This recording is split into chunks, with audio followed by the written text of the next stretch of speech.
તો એ રહી જાય. શિષ્ય જે ટકે શેર ખાજા ખાઈ ખાઈને પછી જાડો તગડો બરોબર થયો, મજા આવી ગઈ. પછી જો જે જગ્યાએ કશું નિયમ ના હોય, કશું વ્યવસ્થા કાયદો ના હોય, ત્યાં શું થાય? એક વાર કોઈ શેઠનું મકાન ચણાવતા હશે અને દિવાલ અડધી ચણી હશે અને દિવાલ પડી ગઈ. એ દિવાલ પડી ગઈ ત્યારે ત્યાં કામ કરતો એક મજૂર મરી ગયો. મજૂર મરી ગયો એટલે ખલાસ, તરત ફરિયાદ થઈ અને રાજા પાસે ફરિયાદ થઈ. અને રાજા તો ઓહો, આ શેઠ આ ઘર બાંધે છે, એની દિવાલ પડી ગઈ, ચાલો એને કારણે મજૂર મરી ગયો અને માટે એને ફાંસીની સજા કરો. હા,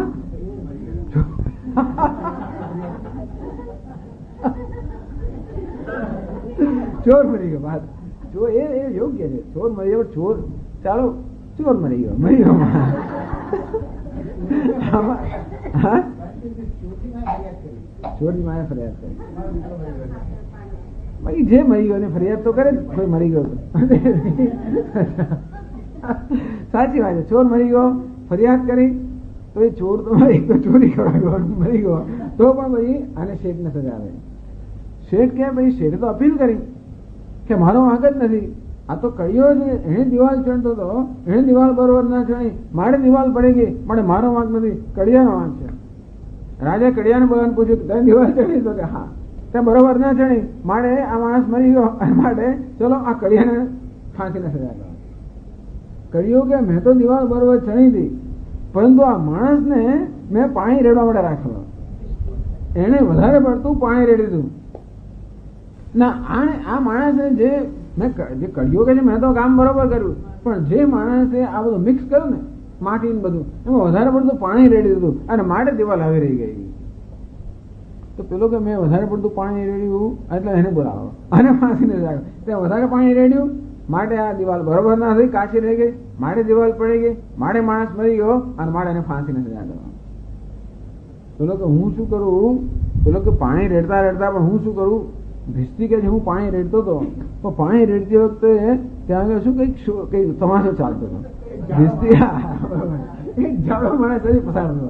પેલો ભીસ્તી કે હું એને પાણી રેડતો હતો ત્યારે એક જાડો માણસ પસાર થતો, એને જોઈને મારામાં એકદમ આમ કુતૂહલ થયું, એટલે હું એ તરફ જોતો હતો એટલે વધારે પાણી પડી ગયું. એટલે મારો વાંક નથી, પેલા માણસ પસાર થતો એનો વાંક છે. જાડો માણસ હવે યાદ કરવા જતો એટલે છોડ્યો ના. એક જાડો માણસ નહીં, એક મુલ્લા પસાર થતા હતા. પેલો ભીસ્તી કે એક મુલ્લા પસાર થતા હતા ત્યાંથી. એ મુલ્લાનો વિચિત્ર વેશ હતો, એ મુલ્લાને હું જોવા રહ્યો, એને કારણે આ પાણી વધારે પડી ગયું, એને કારણે પેલું માટી આવી રહી ગઈ, માટે ભીંત કાચી રહી ગઈ, માટે પડી ગઈ, માટે પેલો માણસ મરી ગયો, મને મારો વાંક નથી, પેલા મુલ્લા પસાર થતા એનો વાંક છે. રાજા કે વાત મુલ્લાને બોલાવે. તમે પસાર થયા? તો કે હા. આ ભીસ્તી તને જોયો? તો કે હા. બસ તો તમારો જ વાંક છે, તમે ત્યાં પસાર થયા, માટે ભીસ્તી તમારી તરફ જોવા લાગ્યા, માટે એનું પાણી વધારે પડ્યું, માટે ભીંત કાચી રહી ગઈ, માટે ભીંત પડી ગઈ, માટે પેલો માણસ મરી ગયો અને માટે તમને ફાંસીને સજા થઈ. મુલ્લા કોઈ ઉપાય જ નતો, કારણ કે પસાર થતો અંદરથી નક્કી થયું મુલ્લાને ફાંસીને સજા કરવાનું. મુલ્લા બિચારા તપસ્વી માણસ હતા, એકદમ શુક્લગડી. આ ફાંસીનો ગાળ્યો હતો, એ ગાળ્યો પણ મુલ્લાને ફાંસી આપવા માટે એને ગાળો ફાંસો ભરાયો, ફાંસો ભરાય જ નહીં. મુલ્લા એટલા બધા પાતળા હતા કે બોલો ફાંસો અંદર આવે જ નહીં. રાજા કે આ મુલ્લા તો બહુ આવા શુક્લગડી છે, માટે ફાંસી અપાતે નહીં, મને જાઓ એક જાડા માણસ સાથે જાઓ, ફાંસી આપી છે. તો જાડા માણસ શોધવા ગયા, કોણ ખાઈ પીને તગડું થયું હતું? ખાજા ખાઈ તગડા થયેલા, પણ શિષ્ય એટલે શિષ્યને પકડેલા અને ફાંસી આપી દો. આ બરોબર સારી સાઈઝ નો છે, આ માટે ફાંસી માટે યોગ્ય છે, ફાંસી આપી દો. કોઈને એક જણ મૃત્યુદંડ ફાંસી કોઈને મળવી જ જોઈએ. શિષ્ય બિચારો ગભરાયો. શિષ્ય કે ભલે મને ફાંસીને તો વાંધો નથી, મારા ગુરુજીને મળી આવવાની મેં તમે એક મને રજા આપો, હું ગુરુજીને મળી આવો. મને ગુરુજીને ના પડેલી ક્યાં જગ્યાએ ના રહી રહ્યો માટે થયું, એટલે હું ગુરુજીને જઈ પ્રણામ કરીને આવી જાઉં, પછી મને ફાંસી આપો. સારું. એક માણસ સાથે મોકલ્યો, ગુરુજી કહે કે આગળ જંગલમાં હશે, એની પાસે શિષ્ય ગયો, બધો વૃત્તાંત કહ્યો. ગુરુજી કે આવું થયું તો કે હા, કઈ વાંધો નહીં, ચલો હું તારી સાથે આવું છું. ગુરુજી આવ્યા, ફાંસીનું પછી સારું તો ફાંસીની તૈયારી કરો. પેલા શિષ્યને બરોબર ફાંસીનો સમય આવ્યો અને પેલો ગાળો ખેંચવા દે. પેલા ગુરુજી કહે ઉભા રહો ભાઈ, એક ખાસ વાત છે. અત્યારે મને આ પ્રકારનું એક ધ્યાનમાં આ પ્રકારની એક સૂઝ આવી છે, સમજ પડી છે કે આ ક્ષણ એવી પવિત્ર છે કે આ ક્ષણે જેનું મૃત્યુ છે એ સીધો સ્વર્ગમાં જશે. અંતેથી ગુરુજી રાજાને કહે કે શિષ્યને તમે ના આપશો ફાંસી, મને આપો. કેમ? ગુરુજી કહે કે મારા શિષ્યને ફાંસી ના આપો, મને ફાંસી આપો. કેમ? કારણ કે આ ક્ષણે જેનું મૃત્યુ થશે એ સીધો સ્વર્ગમાં જશે અને માટે મારે ફાંસી જોઈએ છે, શિષ્યને છોડી મૂકો. રાજા કે આ ખરું બાપુ, અત્યારે જેનું મૃત્યુ થાય એ સીધો સ્વર્ગમાં જાય? તો કે હા. એટલે ગુરુજી કે મારે જ ફાંસી જોઈએ. શિષ્ય કે નહીં મારે જોઈએ. ગુરુજી કે મારે જોઈએ. શિષ્ય કે મારે જોઈએ. રાજા કે તમારે બે કેમ નહીં આપું, હું ફાંસી જોઈએ. અત્યારે જેનું મૃત્યુ થાય એને સીધું સ્વર્ગ પ્રાપ્ત થાય. એમ કે કોને ફાંસી મળી? રાજાને ફાંસી મળી છે. આ બધામાં ટૂંકમાં કર્યું એક જણાએ, કોણે કર્યું તો સમજ નથી પડતી એમાં, પણ કર્યું એક જણાએ અને ફળ બીજાને મળે. અને શું કહેવાય? અકૃત અભ્યાગમાં પ્રકૃત વિપ્રણાશ. જે નથી કર્યું એને માટે આપણે જવાબદાર ઠરવ્યા, અને જે કર્યું છે એને માટે કોઈ જવાબદારી નથી. હવે અવ્યવસ્થા જો દુનિયામાં હોય તો દુનિયા એક મિનિટ પણ ચાલી ન શકે. દુનિયામાં બધું વ્યવસ્થિત છે. એ જ બતાવે છે કે આ પ્રકારનો દોષ નથી. એ જ બતાવે છે કે જે કરે એ જ પામે. વાવે તેવું લણે તો નહીં, પણ જે કરે જેવું કરે તેવું પામે, અને જે કરે તે જ પામે. એમ ભગવાન પહેલા આ શ્લોક વડે કહેવા માંગે છે, ભૂતગ્રામસ્ય એવાયમ.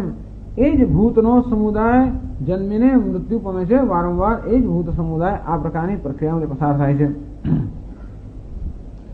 અકૃત અભ્યાગમાં કૃત વિપ્રણાશ દોષ પરિહારાર્થમ. આ પ્રકારના દોષનો પરિહાર કરનાર ભગવાન કહે છે. બંધ મોક્ષ શાસ્ત્ર પ્રવૃત્તિ સાફલ્ય પ્રદર્શનાર્થમ. અને બંધ અને મોક્ષના શાસ્ત્રની પ્રવૃત્તિની ત્યારે સફળતા હોય જ્યારે એના જ જીવો હોય. નહીતર જે જીવ, આમાં એવું છે કે એક જન્મમાં તો મોક્ષ મળતો નથી. ઘણા જન્મ સુધી આપણે પુણ્યકર્મ કર્યું હોય ત્યારે પુણ્યકર્મના પરિણામે આપણને અંતઃકરણ શુદ્ધિ થાય, અને ત્યારે આપણામાં જિજ્ઞાસા ઉત્પન્ન થાય, અને ત્યારે પછી આપણે ગુરુની પ્રાપ્તિ થાય, અને ત્યારે પછી આપણે શાસ્ત્રનો શ્રવણ કરીએ અને પછી આપણે જ્ઞાન થાય અને મોક્ષ થાય. પરંતુ જે લોકો અત્યારે કર્મ કરે છે એને કરતા બીજો માણસ જન્મવાનો હોય તો કર્મ કર્યા પછી એનું ફળ અને અંતઃકરણ શુદ્ધિ પ્રાપ્ત થઈ, પણ મોક્ષ માટેને તક ના મળી. અંતેથી બંધ મોક્ષ શાસ્ત્ર પ્રવૃત્તિ સાફલ્ય. બંધ અને મોક્ષનો શાસ્ત્ર છે કે જેને બંધ છે એને જ મોક્ષ થાય છે, બીજાને નહીં. કારણ કે જેને બંધ હોય એને જ મોક્ષ મળતો હોય તો જ મોક્ષના શાસ્ત્રમાં પ્રવૃત્તિ થાય. આખી જિંદગી હું ધારો કે ધ્યાન કરતો હોઉં ને આપણે સાધના કરતો હોય અને મોક્ષ બીજાને મળવાનો તો આપણે ના કરીએ. કોઈ પણ મનુષ્ય મોક્ષ માટેના પ્રયત્નમાં ક્યારે પ્રેરાય? કારણ કે આ સંસારમાંથી મોક્ષ પ્રાપ્ત કરવામાં ખૂબ જ ઉદ્યમની આવશ્યકતા છે, ખૂબ જ પ્રયત્નની આવશ્યકતા છે. એવો પ્રયત્ન કરવા કોણ ક્યારે પ્રેરાય? જ્યારે જે બંધનમાં છે એ જ આધ્યાત્મિક સાધના કરીને મુક્ત થતું હોય તો. એને બંધ મોક્ષ શાસ્ત્ર પ્રવૃત્તિ સાફલ્યાર્થમ. એકસ્ય બંધ મોક્ષો અન્વયિનઃ અભાવાત કાંડદ્વયાત્મનઃ શાસ્ત્રસ્ય પ્રવૃત્તિ અફલા પ્રસજ્યેત. જેને બંધ છે એને વડે બીજાનો મોક્ષ થાય એ વસ્તુ ન થાય, અને માટે બંધ મોક્ષ શાસ્ત્રની અને આ પ્રકારની આધ્યાત્મિક પ્રવૃત્તિ ત્યારે સફળ થાય ત્યારે એના જ જીવો આ પ્રકારની જન્મ મૃત્યુની પ્રક્રિયામાં પસાર થતા હોય. અને ત્રીજું, અવિદ્યાદિ ક્લેશ મૂલ કર્મ આશય વશાચ અવશ્ય ભૂતગ્રામ ભૂત્વા પ્રલિયતે. અને બીજું, આ બધા ભૂત કે પ્રાણીનો સમુદાય પરતંત્ર છે. આ ત્રીજી વસ્તુ છે, પરતંત્ર છે. અવિદ્યાદિ ક્લેશ, 5 પ્રકારના ક્લેશ છે. અવિદ્યા, અસ્મિતા, રાગ, દ્વેષ, અભિનિવેશ. અવિદ્યા, અસ્મિતા. અવિદ્યા એટલે શું? જે અનિત્ય છે એને નિત્ય માનવું, જે દુઃખનું સાધન છે દુઃખ એને સુખનું સાધન માનવું, આ પ્રકારે. જે અનાત્મા છે એને આત્મા માનવો, અને સાંખ્યમાં અવિદ્યા કહે છે, જેને આપણે અધ્યાસ કહીએ છીએ. અસ્મિતા, અસ્મિતા અર્થાત આ દેહની અંદર ઉપાધિમાં અહમ ભાવ, અહમ અસ્મિ એ અહંકાર. પહેલા શું અવિવેક, એમાં શું જન્મ્યો? અહંકાર. પછી શું જન્મે? રાગ. આ દેહની અંદર ઉપાધિમાં અહમ ભાવ હોય અને તેથી ઉપાધિને અનુકૂળ જે વસ્તુ હોય એ બધામાં પણ શું જન્મે? રાગ જન્મે. અને એમાં રાગ હોવાને કારણે ઉપાધિને જે વસ્તુ પ્રતિક હોય એમાં શું જન્મે? દ્વેષ જન્મે. આ રાગ દ્વેષ જયારે તીવ્ર બને ત્યારે શું જન્મે? ભય જન્મે. રાગ અને દ્વેષમાંથી ભય જન્મે. કેમ ભય જન્મે? જે વસ્તુ માટે મને તીવ્ર આસક્તિ છે એને ગુમાવવાનો ભય હોય, અથવા જે વસ્તુ માટે મને તીવ્ર દોષ છે એના સંયોગનો, જેમાં આસક્તિ છે એના વિયોગનો ભય, અને જેને પ્રત્યે દ્વેષ છે એના સંયોગનો ભય. આમ રાગ દ્વેષમાંથી અભિનિવેશ તીવ્ર ભય જન્મે. અને પંચ ક્લેશ કહેવામાં આવે છે. આ મનુષ્ય જન્મે ત્યારે આ બધા ક્લેશ લઈને જ જન્મતા હોય છે. અર્થાત આ ક્લેશથી મુક્ત કોઈ જન્મતો નથી, અને આ ક્લેશના પ્રભાવમાં જ જન્મ મૃત્યુની પ્રક્રિયાઓ ચાલે છે. અવિદ્યાદિ ક્લેશ મૂળ કર્માશય વશાત છે. તેથી અવિદ્યા વગેરે જે પંચ ક્લેશ છે એ ક્લેશના સંસ્કારને કારણે મનુષ્ય પરતંત્ર રીતે જીવતો હોય છે, જન્મતો હોય છે, અને પરતંત્રતામાં જ પોતાનું જીવન પસાર કરતો હોય છે. એવું કેમ કહે છે? ભૂતવા ભૂતવા પ્રલિયતે. જેમ પતંગિયાઓ જન્મે ને મરે, જન્મે ને મરે. એ પતંગિયાઓનું થોડું આયુષ્ય હોય, આનું 50 વર્ષનું આયુષ્ય, પણ અનંત કાળની સરખામણીમાં પતંગિયાની જેમ જીવ જન્મે ને મરે, જન્મે ને મરે. ઇત્યતઃ સંસારે વૈરાગ્ય પ્રદર્શનાર્થમ. અંતેથી આ રીતે જયારે આપણે જીવનનું ચિંતન કરીએ, અત્યારે માત્ર આપણે એકલા જીવનનું ચિંતન કરીએ છીએ આપણા, પરંતુ અનંત કાળથી ચાલતું આવ્યું એનું જયારે ચિંતન કરીએ, કયા પ્રકારની અવસ્થા પરવસ્થામાં આપણે પસાર થયા છે અને કેવી પરવસ્થા ભોગવી રહ્યા છે, અને ત્યારે સંસારે વૈરાગ્ય પ્રદર્શનાર્થમ, કે આ સંસારની અંદર વૈરાગ્ય આપણે જન્મે. અંતેથી આમ ધર્મના બધાના સંસ્કારને કારણે જે જન્મ મળતો હોય છે એમાંથી સંસારે વિપરિવર્તમાનાનામ પ્રાણનામ અસ્વાતંત્ર્યાત અવાસાનામ એવ જન્મ મરણ પ્રબંધાત અલમ અનેન સંસારેણ વૈતૃષ્ણમ તસ્મિન પ્રદર્શનીયમ. ત્યારે પરતંત્ર જન્મીએ છીએ અને જન્મ મૃત્યુના ચક્રમાં સતત ફસાયેલા જ રહીએ છીએ. મળે આવા સંસારમાંથી છૂટીએ એમ આપણને સંસારથી મુક્ત થવાની આ પ્રકારની પ્રેરણા જન્મે. એટલે ભગવાને આ 19મો શ્લોક અપાયો. એની ચર્ચા આપણે આગળ ચલાવશું. ઓમ પૂર્ણમદ પૂર્ણમિદમ પૂર્ણાત પૂર્ણમુદચ્યતે પૂર્ણસ્ય પૂર્ણમાદાય પૂર્ણમેવાવશિષ્યતે. ઓમ શાંતિ શાંતિ શાંતિ. શંકરં શંકરાચાર્યં કેશવં બાદરાયણં સૂત્રભાષ્યકૃતૌ વંદે ભગવन्तौ પુનઃ પુનઃ.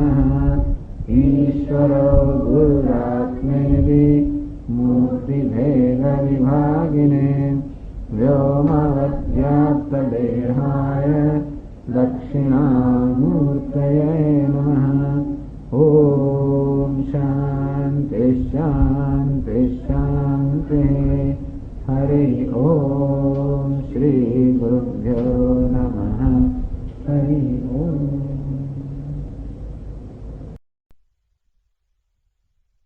ઓમ નારાયણઃ પરો વ્યક્તાત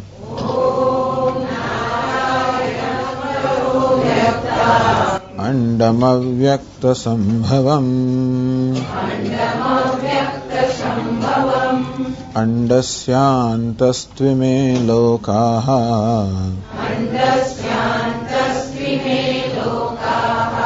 સપ્તદ્વીપા ચ મેદિની.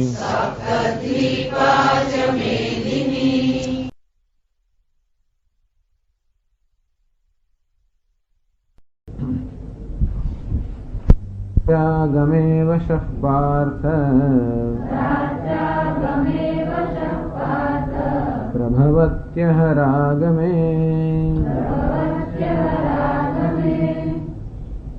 આ બ્રહ્મભુવના લોકાઃ પુનરાવર્તિનઃ. હે અર્જુન, આ બધા લોક અથવા બધી સિદ્ધિઓ આ બ્રહ્મભુવનાત, બ્રહ્મભુવન સુધીની બધા જ લોક, આ દરેક લોક કોઈ કોઈ પ્રકારની સિદ્ધિ દર્શાવે છે. પૃથ્વીનો લોક, અંતરિક્ષ લોક, સ્વર્ગ લોક, એક બેથી ચડિયાતી ને ચડિયાતી સિદ્ધિ. માણસે વધુ વધુ પુણ્યકર્મ કર્યા હોય અને પરિણામે એને વધુ વધુ સિદ્ધિઓ પ્રાપ્ત થાય, વધારે વધારે સુખનો ઉપભોગો પ્રાપ્ત થાય, એ પ્રકારનો વિચાર આ બધા લોકમાં સમાયેલો છે. એમ મનુષ્યની સર્વશ્રેષ્ઠ સિદ્ધિ કઈ હોઈ શકે? તો કે બ્રહ્મલોક. એટલે બધા જ કર્મ ઉપાસના અને બધું કરીને મનુષ્ય બ્રહ્મલોક સુધી પ્રાપ્ત કરી શકે એ સૌથી ઉત્કૃષ્ટ સિદ્ધિ છે. ભગવાન કહે છે આ બ્રહ્મ ભુવનાત લોકાહ પુનરાવર્તિનઃ. હે અર્જુન, બ્રહ્મલોક સુધીના જે લોક છે એ બધા પુનરાવર્તન અર્થાત તો કે પુનરાવર્તન સ્વભાવ. આ બધા લોકમાં ગયેલા મનુષ્યો છે એમનું પુનરાવર્તન થાય, અર્થાત વળી પાછા મર્ત્ય લોકમાં પાછો આવવું પડતું હોય. કારણ કે અમુક પુણ્યને પરિણામે એ લોકમાં સ્થાન મળ્યું હોય, એ પુણ્ય ક્ષીણ થાય એટલે વળી પાછું એ લોકમાંથી પાછું આવવું પડે. અથવા એ લોક પોતે જેવા છે જેની ઉત્પત્તિ થાય અને વિનાશ થાય, એમ કરીને એ લોકનું પણ પુનરાવર્તન થતું. અર્થાત સ્વર્ગલોક ને બ્રહ્મલોક એની પણ ઉત્પત્તિ થાય અને એનો પણ વિનાશ થાય, એની વળી ઉત્પત્તિ થાય, વળી વિનાશ થાય. અને તેથી એ બધા સ્થળો જે છે, માની લો કે આવા કોઈ સ્થળો હોય, જે કે હોય એ પણ કહેવાય છે પુનરાવર્તન સ્વભાવ. અર્થાત પુનરાવર્તન થવું જેનો સ્વભાવ છે એવા છે. અને તો પછી એમાં ગયેલા જે લોકો હોય એમનું તો પુનરાવર્તન થવાનું જ છે. મામ ઉપેત્ય તો કૌંતેય પુનર્જન્મ વિત્પન્ન. હે કૌંતેય, મામ ઉપેત્ય, મને પ્રાપ્ત કરીને પુનર્જન્મ થતો નથી. પુનર્જન્મ કેવો છે? દુઃખાલયમ અશાશ્વતમ.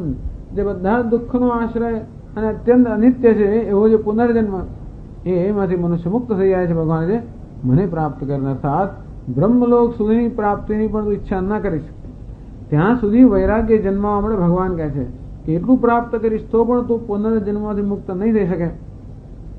અને માટે સર્વ ધર્માન પરિત્યજ્ય મામ એકમ શરણમ વ્રજ. આ બધા ધર્મ, બધા સંકલ્પો, બધી ઈચ્છાઓ ત્યાગ કરીને એકમાત્ર મને પ્રાપ્ત કરવાનો સંકલ્પ કર.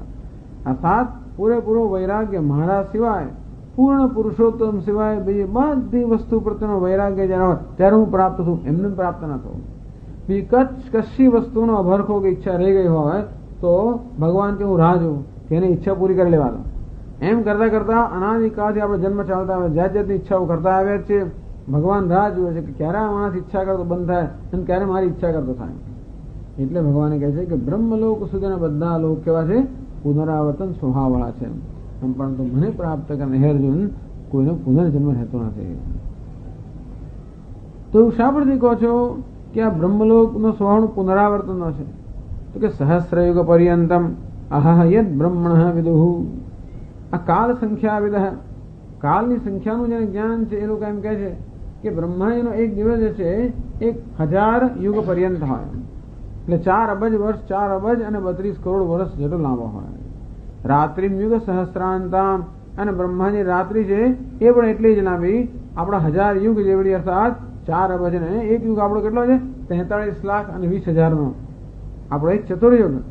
એટલે સત્યયુગ, ત્રેતાયુગ, દ્વાપરયુગ અને કલયુગ આ બધા મળીને કેટલા થાય? 43,20,000 વર્ષ. કળિયુગ કેટલો? 4,32,000 વર્ષનો. દ્વાપરયુગ કેટલો? 8,64,000 વર્ષનો. ત્રેતાયુગ કયો? 12,96,000 વર્ષનો. અને સત્યયુગ કેટલો? 17,28,000 વર્ષનો. બધા ભેગા એટલે એક ચતુર્યુગ થાય. કેટલો થાય? 43,20,000 વર્ષનો. આવા 1000 ચતુર્યુગ એટલે બ્રહ્માજીનો દિવસ, એટલે કે 4,32 કરોડ વર્ષ. અને એટલો જ બ્રહ્માજીની રાત્રિ, બીજા 4 અબજ ને 32 કરોડ, એટલે કેટલા થાય? બ્રહ્માજીનો 24 કલાકનો દિવસ 8 અબજ અને 64 કરોડ વર્ષનો થયો. એને 360 ગુણીએ તો બ્રહ્માજીનું 1 વર્ષ થાય. એને 100 ગુણીએ તો બ્રહ્માજીનો જીવન, એમનો બ્રહ્માજીનું આયુષ્ય કેટલું? 100 વર્ષ. કેવા? આવા 100 વર્ષ, એમના 100 વર્ષ. તો બહુ લાંબુ એટલે આપણી કલ્પનાની બહાર, છતાંય પણ એની મર્યાદા છે. કહેવાનો ભાવ એ છે કે બ્રહ્માજીનું આયુષ્ય એટલે બ્રહ્મલોક પણ એટલો ચાલે છે બ્રહ્માજી હોય એનું આયુષ્ય આટલું હોવા છતાં પણ એક દિવસ બ્રહ્માજીનું પણ આ આયુષ્ય પૂરું થાય અને બ્રહ્માજીનો પણ લય થઈ જાય અને બ્રહ્મલોકનો પણ લય થઈ જાય અને એ બ્રહ્મલોકનું વળી પાછું પુનરાવર્તન થાય. એટલે બ્રહ્મલોક એટલે બહુ દિવસ સુધી નિરાશ કરી તો હંમેશની નિરાશ તો નહીં. મામ ઉપેત્ય, હંમેશની નિરાશ ક્યારે મળે? મને પ્રાપ્ત કરીને જ મળે. એમ કહીને ભગવાને કહ્યું આ 17મા શ્લોકમાં કે કેવું બ્રહ્માજી પણ કેવા છે? એમના પણ પુનરાવર્તન સ્વભાવવાળા છે. અને તો બ્રહ્મલોક પણ પુનરાવર્તન સ્વભાવવાળો છે.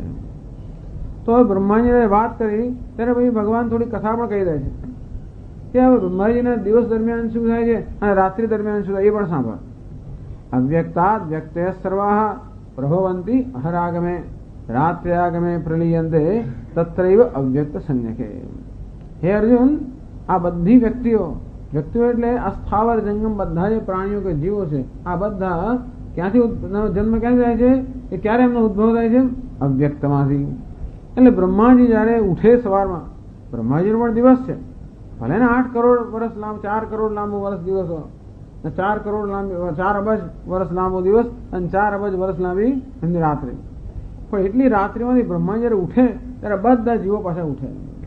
વ્યક્ત અને સ્થાવર અને જંગમ જે કઈ જીવો છે આ જગતની અંદર એ બધા લોકો વળી પાછી જાગૃત થાય એટલે એમનું સર્જન થાય.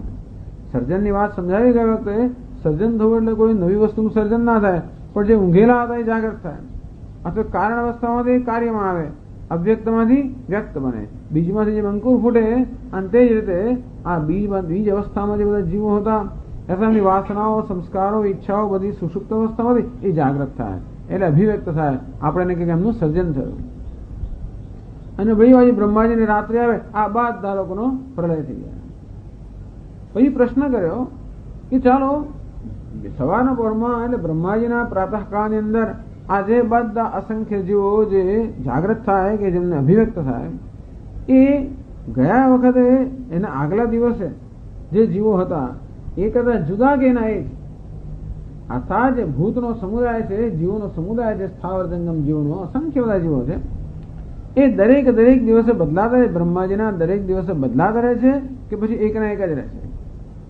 તો 19 શ્લોકમાં ભગવાન કહેવામાં છે સૈવાયમ ભૂતગ્રામ, એ જ ભૂત સમુદાય જે બ્રહ્માજીના આગલા દિવસ હતો એનો જ વળી પાછો સવારમાં એ જ જાગૃત થાય, એ જ વળી પાછો સુઈ જાય બ્રહ્માજીની રાત્રિમાં એ જ જાગૃત થાય. એમ કરીને એક જ ભૂતનો કે પ્રાણીઓનો કે જીવોનો સમુદાય એ જ સતત આ જન્મ મૃત્યુ કે ઉત્પત્તિ સ્થિતિ વિનાશની પ્રક્રિયામાંથી એકનો એક જ ભૂત સમુદાય પસાર થતો હોય છે, બીજો નહીં.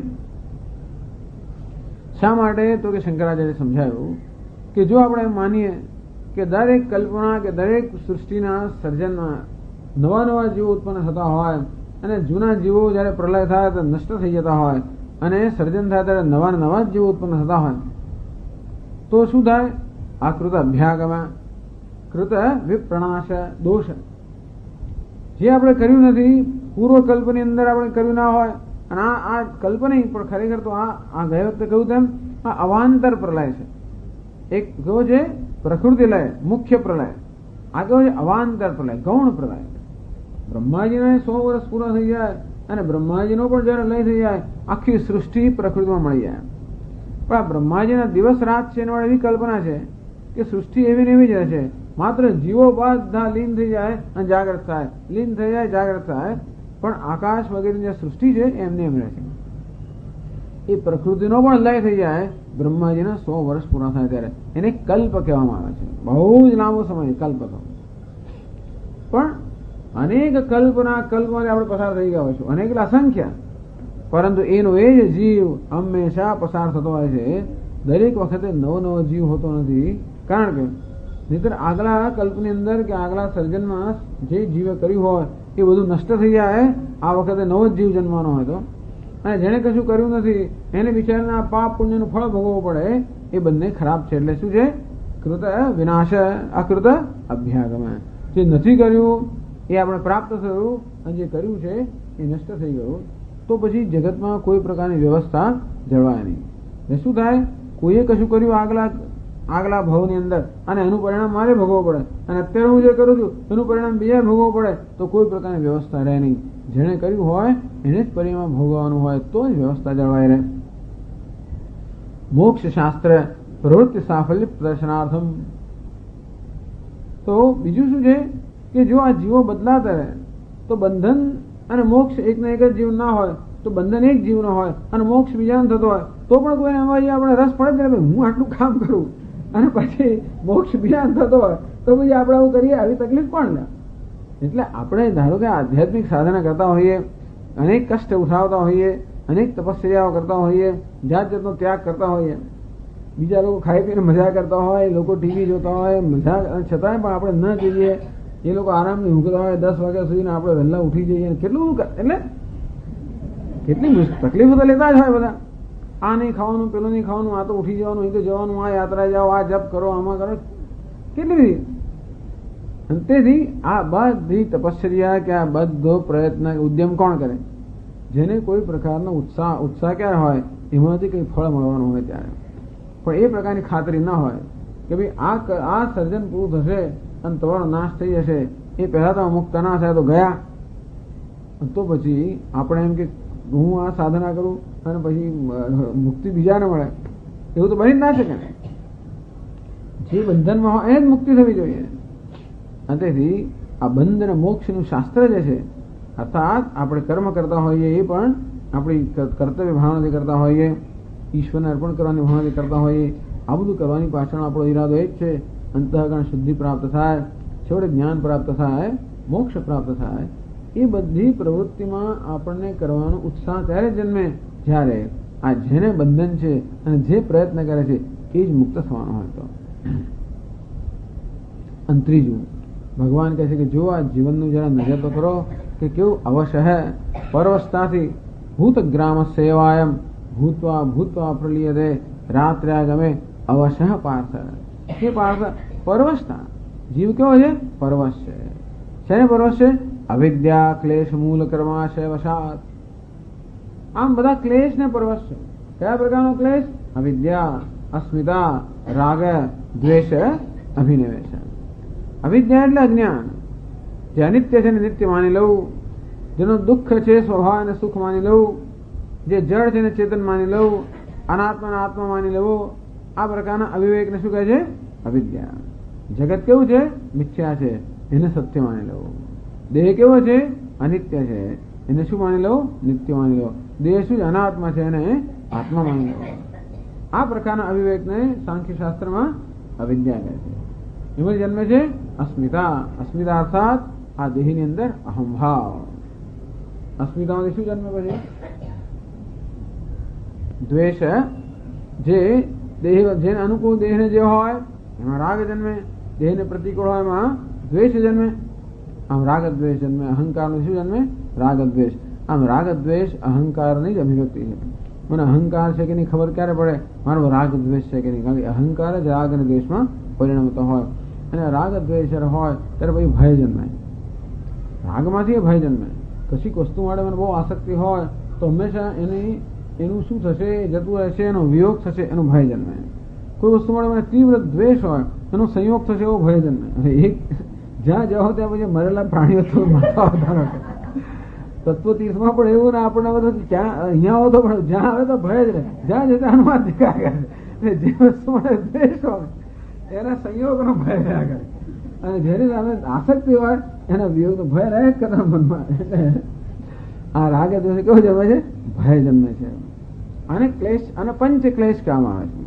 ટૂંકમાં આ જીવ જે છે આ બધા ક્લેશથી પરવશ જ વર્તન થતું હોય. સાત એ જન્મ્યો એ પણ પરવશતાથી અને મરે એ પણ પરવશતાથી, અને આ જીવન જીવે પણ પરવશતાથી જ જીવતા હોય છે. એટલે આવું જયારે જીવન પર વિચાર કરીએ ત્યારે ખબર પડે કે આ જીવનમાં છે શું? શા માટે આ જીવનનો આપણે ફરી પાછી ઈચ્છા કરવી? આ દેહની એને વળી જન્મ મૃત્યુની ઈચ્છા કેમ કરવી? આ પ્રકારનું જીવન જીવવાનું હોય તો ઈચ્છા કોણ કરે? અર્થાત ભગવાન આ રીતે જીવનનું નિરૂપણ કરીને આપણામાં વૈરાગ્ય ઉત્પન્ન કરવા માંગે છે. એટલે શંકરાચાર્ય સમજાવ્યું ભાષ્યમાં કે 19મો જે શ્લોક છે એ શ્લોક પાછળ આ 3 હેતુ રહેલા છે. એક તો એ કે જગતમાં વ્યવસ્થા હોવી જોઈએ કે જે કરે તે જ પામે અને બીજો નહીં. બીજું કે જે બંધ છે, બંધનમાં છે, એને જ મોક્ષ પ્રાપ્ત થાય અને તો જ મોક્ષ શાસ્ત્રમાં પ્રવૃત્તિ થાય.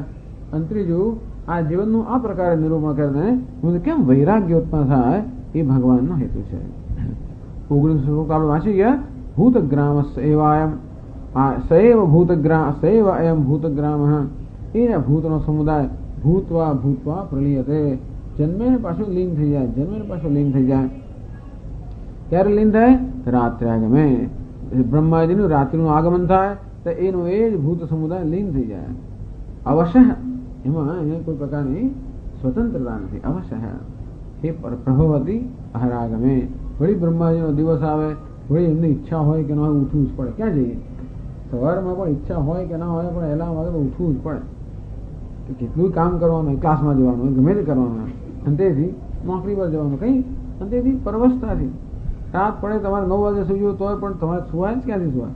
જે કંઈ કામ દિવસમાં પતાવ્યા વગર બધું પૂરું કર્યા પછી જ સુવાય. ભાઈ રસોડું પત્યું, ફલાણું પત્યું, ઢીકણું પત્યું, આ થયું, આ થયા, પછી 11, 11:30 ત્યારે જ સુવાય? એ તો સુવાય જ નહીં. આ માણસને દરેક વસ્તુમાં ભાઈ સમયસર આપણે હંમેશા આપણે કહ્યું છે પરતંત્ર. જીવન કેવું છે? પરતંત્ર. અને એવી પરતંત્ર ના હોય સ્વામી, હું તો નોકરી કરવા માનતો હતો, હું તો ધંધો જેટલા મળે જ કરું છું, કોઈને નોકરી વોકરી કરવા હું ના માનું. પણ ધંધામાં કે ઓછી પરતંત્ર છે. નોકરીમાં શું સાહેબ ને પરતંત્ર હોઈએ, ધંધો હોય તો 500 સાહેબ હોય. જેટલા આપણા ગ્રાહકો બધા આપણા સાહેબો થઈને બેસે, આપણને માલ મોકલનારે આપણા સાહેબો બની જાય, આપણા કામદારો સાહેબ બની જાય. એટલે આમ શેઠ કહેવાય તો એના 5000 સાહેબો હોય. સરકારના ઓફિસરો અને સાહેબો, કેટલાય સાહેબો બધા તો હોય, અને કેટલાય દાઢીમાં હાથ ઘાલવો પડે, કેટલાને ખુશ રાખવા પડે, કેટલું કરવું પડે. ટૂંકમાં કોઈ પણ એમાં કંઈ સાચું ખોટું આવું છે. ધારો કે એવી પરતંત્રતા ના હોય તોય પણ આ દેહ જે આપણો છે પ્રારબ્ધ કર્મના નિયમ અનુસાર ઉત્પન્ન થયો છે, અને પ્રારબ્ધ કર્મના નિયમને અનુસાર જ એ વિલીન થવાનો છે. આપણે ગમે તેટલું ઈચ્છીએ કે મારે તો 100 વર્ષ જીવવું છે, કે મારે જતા રહેવું છે, ભગવાન લઈ લો, એ બેમાંથી એકે બનતું નથી. લઈ લેવાનું કહું તો લઈ નથી લેતો, અને કે ભાઈ મને રાખ થોડોક તો રાખતો નથી. ટૂંકમાં એને જેમ કરવો એમ કરે છે. આપણે કરવું એમ કરવાની સ્વતંત્રતા નથી. આ દેહની જે કે મર્યાદા હોય એ બધી મર્યાદાઓ આપણી મર્યાદા બની જાય છે. અંતેથી દેહની મર્યાદાઓ, મન બુદ્ધિની મર્યાદાઓ આપણે બહુ ઈચ્છે કે આપણું મન પ્રસન્ન રહે, સાત્વિક બની જાય, બધું આપણે સમજ પડી જાય, એમાં નિષ્ઠા રહે આપણી બધું. પણ આ મન તો એની જેમ ફાવે એમ જ કરતું હોય છે. એના પોતાના નિયમો હોય પાછા. એ નિયમોના અનુસાર એ મન પોતે કામ કરતું હોય. શરીરના જુદા નિયમો હોય. જો ચોમાસું આવે એટલે મેલેરિયા થાય, ને પછી જરાક આવે એટલે પછી ઉધરસ થાય, ને પેલું આવે એટલે પછી ફલાણું થાય, એના નિયમોનું પાલન કરે. અંતેથી આ ટૂંકમાં આપણે પ્રત્યેક ક્ષણે અનેક પ્રકારના નિયમોને અધીન હોઈએ છીએ. અને એટલે આ મનુષ્યનું જીવન કેવું છે? પરવશ છે. આપણે જેને પરવશ કરીએ તો પરવશતા જુદી છે પાછી. તો સંસારની પરવશતા જુદી પાછી, કે પેલો પૈસા આપે ત્યારે મને મળે, પેલો કહેતા મને થાય, એ જુદી પરવશતા પાછી. તો એ સિવાય આ જન્મ અને મૃત્યુ અને આ બધા જે નિયમો જે છે એ કુદરતના નિયમો પર જ આપણે પૂરાપૂરા આધારિત હોવાને કારણે એ પરવશતામાં કોઈ ના મુક્ત થઈ શકે. કોઈ પણ એ પરવશતામાં મુક્ત ન થઈ શકે. એની ભગવાન વાત કરે છે કે આવું પરવશ જીવન છે ને માટે, અંતેથી હું વૈરાગ્ય ઉત્પન્ન થાય એ માટે ભગવાન કહે છે. ચલો હવે ભાષ્યમાં સમજાવે છે 221 પાના પર 19મા શ્લોક પછીનું ભાષ્ય. ભૂતગ્રામઃ ભૂતસમુદાયઃ સ્થાવરજંગમલક્ષણઃ યહ પૂર્વસ્મિन् કલ્પે આસીત સ એવ અયં ન અન્યઃ ભૂત્વા પુનઃ અહરાગમે પ્રલીયતે પુનઃ પુનઃ રાત્ર્યાગમે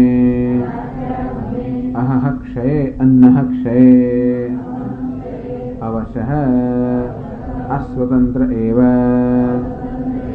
પાર્થ પ્રભવતિ અવશઃ એવ અહરાગમે.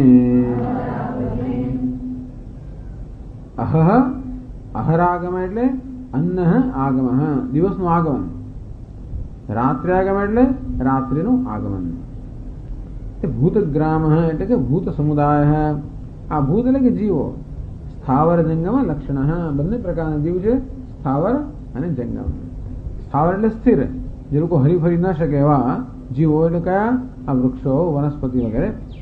જંગમ બધા જીવો, બાકીના જીવજંતુઓ, મનુષ્યો બધાનો સમાવેશ છે બધા જંગમ જીવો. આ બે પ્રકાર જે કંઈ જીવો જગતની અંદર છે, કેટલા ગણાય નહીં એટલા છે. જીવો તો અસંખ્ય છે બધા.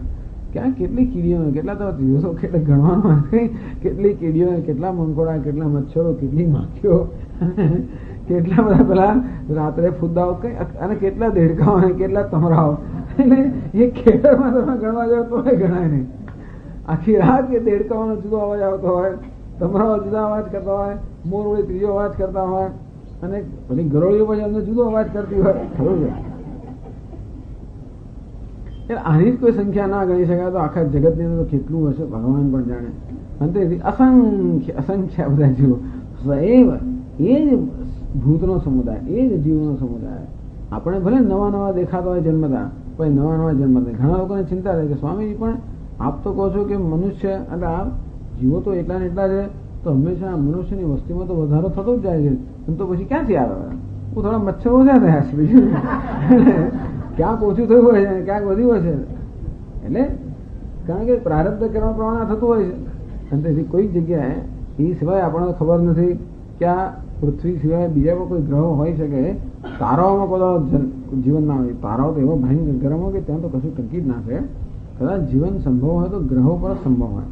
આ પૃથ્વીઓ ગ્રહ કદાચ આટલા બ્રહ્માંડમાં શું ખબર, ક્યાંક કોઈ જગ્યાએ કોઈ ગ્રહ હોય અને ક્યાંક જીવન હોય આપણને ખબર નથી. ત્યાંથી થોડા અહીંયા આવતા હશે, અહીંથી ત્યાં જતા શું ખબર.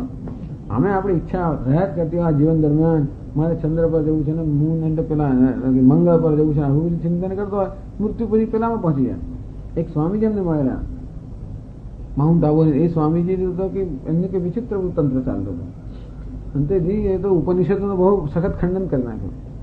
અને પછી એટલે અમે તો બધા બહુ એ થઈ ગયા. અને પછી આપણે તો સ્વામીના દર્શન કરવા જઈએ એટલે हम શું ક્યાં કરते हैं, उपनिषद का भाष्य पठन करते हैं. अरे क्या उपनिषद में रखा है, हम करे कहना मारे आप क्या करते हैं, हम तो वहाँ वो तारा दिखते ना वहाँ जाने वाले हैं. करो बात ऐसाની સાધના કરે, એ સાધના આવી કરે. એમના તો કેટલા બધા અનુયાયીઓ, કેટલા બધા ગુજરાતી લોકો તો બહુ હતા અંદર બધા. પરંતુ તંત્રની સાધનાઓ કરે ને જે કરતા હશે. પણ ટૂંકમાં આવો પણ લોકોની અભિલાષ હોય કે પેલો તારો દે એમાં હું જવાનું છે, પેલો તારો વગેરે વગેરે. એટલે કોઈક એવા લોકમાં જવાનું છે. ટૂંકમાં આવા પણ લોક હશે દુનિયાની અંદર ક્યાં ક્યાં. એટલે અહીંથી આવી બધી ચિંતાઓ, આવી બધી જે ઈચ્છાઓ કરતા હોય જવાની, અહીં ત્યાં આગળ જવાનું થાય ને ત્યાંની પછી અહીંયા આવે. ટૂંકમાં અહીં ઓછા વધારો થાય, ત્યાં ઘટાડો થાય, ત્યાં વધારો થાય, અહીં ઘટાડો થાય. ટૂંકમાં જગતની અંદર જે બધા ભૂતનો સમુદાય જે છે એ તો એકોને લોકો અસંખ્યમાં ભાઈ કેટલું અસંખ્ય એટલે શું ગણી જ ના શકાય. એમાં પછી વધારે ઓછાનો પ્રશ્ન જ નથી રહેતો. અનંત અનંત ના અસંખ્ય કહેવાય તો પણ જે સંખ્યામાં કોઈ માપ જ નથી. એટલે સૈવયમ ભૂતગ્રામ યહ પૂર્વસ્મિન કલ્પે આસીત. પૂર્વકલ્પમાં, પૂર્વકલ્પ એટલે પૂર્વ બ્રહ્માજીના દિવસની અંદર જે બધા ભૂતનો સમુદાય હતો એનો એ સૈવ ન અન્ય, એ જ એટલે શું બીજો નહીં, એ જ ભૂત સમુદાય. ભૂતવા ભૂતવા એટલે વારંવાર એ જન્મે છે. ક્યારે જન્મે? અહરાગમે. જેમ બ્રહ્માજીનો દિવસ ઉગે તેમાં બધો ભૂત સમુદાય વળી પાછો ઉભો થાય. એનો એ જ ભૂત સમુદાય. પ્રલયતે પુનઃ પુનઃ રાત્રે આગમે. અને બ્રહ્માજીને રાત્રે આવે બધા પાછા સુઈ જાય, બધાનો પાછો લય થઈ જાય. પણ આ બધું શું થાય? અવશ્ય અસ્વતંત્ર અવશ્ય. અંતેથી અસ્વતંત્ર. આવું થવામાં આ ભૂત કે જીવોની સ્વતંત્રતા નથી. કેવાય બધા પરવશ. દરેક મનુષ્ય કેવો છે? જીવ જંતુ માત્ર શું છે? પરવશ છે. પ્રભવતી અવશ્ય એવ અહરાગમે. વળી પાછો દિવસનું આગમન થાય અને વળી એને બિચારાને જન્મવું હોય કે ના જન્મવું હોય કોઈ છૂટકો જ કારણ કર્મ જ એને લઈ જાય છે. આયાંતિ નિર્યાંતિ અધ ઉર્ધ્વમુચ્ચૈ સ્વકર્મ દૂતેન જવેન નીતા. કે છે ચકડોળમાં જેમ છે ને આયાંતિ નિર્યાંતિ, આવ્યો ને ગયો. અધઃ ઉચ્ચ, ઉચ્ચ ને અધઃ, ઊંચો જન્મ થાય નીચો જન્મ થાય, એવી આખી ઘટમાળમાં ચાલ્યા જ કરે. આવે ને જાય, જન્મે ને મરે. કોણ એમને આ બધું દોરી જાય છે? સ્વકર્મ દૂતેન જવેન નીતા. આ જીવ લોકો પોતાના કર્મ દૂતથી જ જવેન સતત ઝડપભેર એક યોનિમાંથી બીજી યોનિમાં, ઊંચેથી નીચે સતત આ પ્રકારનું ચક્ર ચાલ્યા જ કરતું હોય છે. અને આપણે કોણ દોરી જાય છે? આપણે જ જે કર્મ કર્યા હોય એ જ આપણા દૂત બને, એટલે આપણા નેતા બને અને એ જ આપણને દોરી જતા હોય છે. એમ ભગવાને આ વૈરાગ્ય જન્મવા માટે પણ આ શ્લોક કહ્યો.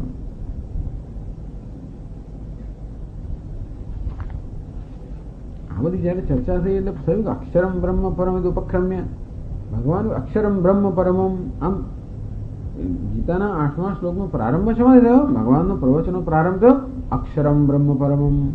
આ પરમ બ્રહ્મ કોઈ અક્ષર છે, અવિનાશી છે, સર્વવ્યાપી છે.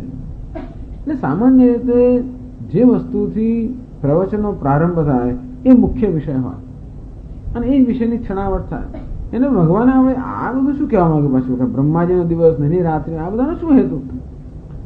તદ અનુપયુક્તમ કિમિદમ અન્યદુક્તમ. તો પછી એ અક્ષર બ્રહ્મ સદ આને શું લાગે? ઘણી વાર લોકો પ્રવચનનો પ્રારંભ કરે, કશું કહેવાનો પ્રારંભ કરે ને ક્યાં ના ક્યાં ફંટાઈ જાય. પછી કશું કહેવાની શરૂઆત કરીએ ખરા તો પછી એવો ફંટાઈ જઈએ કે એ તો પેલું કહેવાનું બાજુમાં જ રહી જાય અને બીજા કશામાં આપણે લાગી જઈએ. ક્યારેક ક્યારેક મહાત્માઓના પ્રવચનમાં એવું થતું હોય, શરૂઆત કરી પ્રવચનના કોઈ વિષયની અને કે એવા ફંટાઈ ગયા કે ભૂલી ગયા ક્યાંથી શરૂ કર્યું, ચાલ્યા કરે પછી કઈ ને કઈ એટલે કઈ લાંબી ચોળી યાત્રા કરે. ભગવાનને પણ એવું જ કઈ થઈ ગયું લાગે. એમાં શરૂઆત છે ને કરી અક્ષરમ બ્રહ્મ પરમમ, તો પરમ બ્રહ્મ અવિનાશી છે એવા જે શરૂઆત કરી અને ક્યાં પાછા ચલો અંતકાળનો પ્રશ્ન ઉત્તર આવ્યો તો પછી આ બ્રહ્માજીનો દિવસ રાત્રિ એમાં ક્યાં ભગવાન પડી ગયા પાછા? તદ અનુપયુક્તમ કિમિદમ અન્યદુક્તમ. આ ભગવાને આ બધું કહ્યું એ શું પેલા જે મૂળ વિષય છે એ મૂળ વિષયથી તદ્દન જુદું અથવા તો મૂળ વિષયને કોઈ રીતે લાગુ પડતું નથી, અસંગત છે એવું ભગવાન કહે છે? તો કે નહીં, આ ભગવાને જે કહ્યું એ પણ મૂળ વિષયના સંદર્ભમાં જ કહ્યું છે. એ બ્રહ્મ અવિનાશી છે, પરમ બ્રહ્મ અવિનાશી છે. એ કઈ રીતે? બીજી બધી વસ્તુઓ કેવી છે? વિનાશી છે. એ બતાવવું પડે પહેલા કે આ બધા વિનાશી જગતનું અને સૃષ્ટિનું વર્ણન કર્યું. એટલે હવે ભગવાન પાછો જે મૂળ વિષય છે કે બ્રહ્મ અવિનાશી છે એ સમજાવે છે આ સૃષ્ટિના સંદર્ભમાં.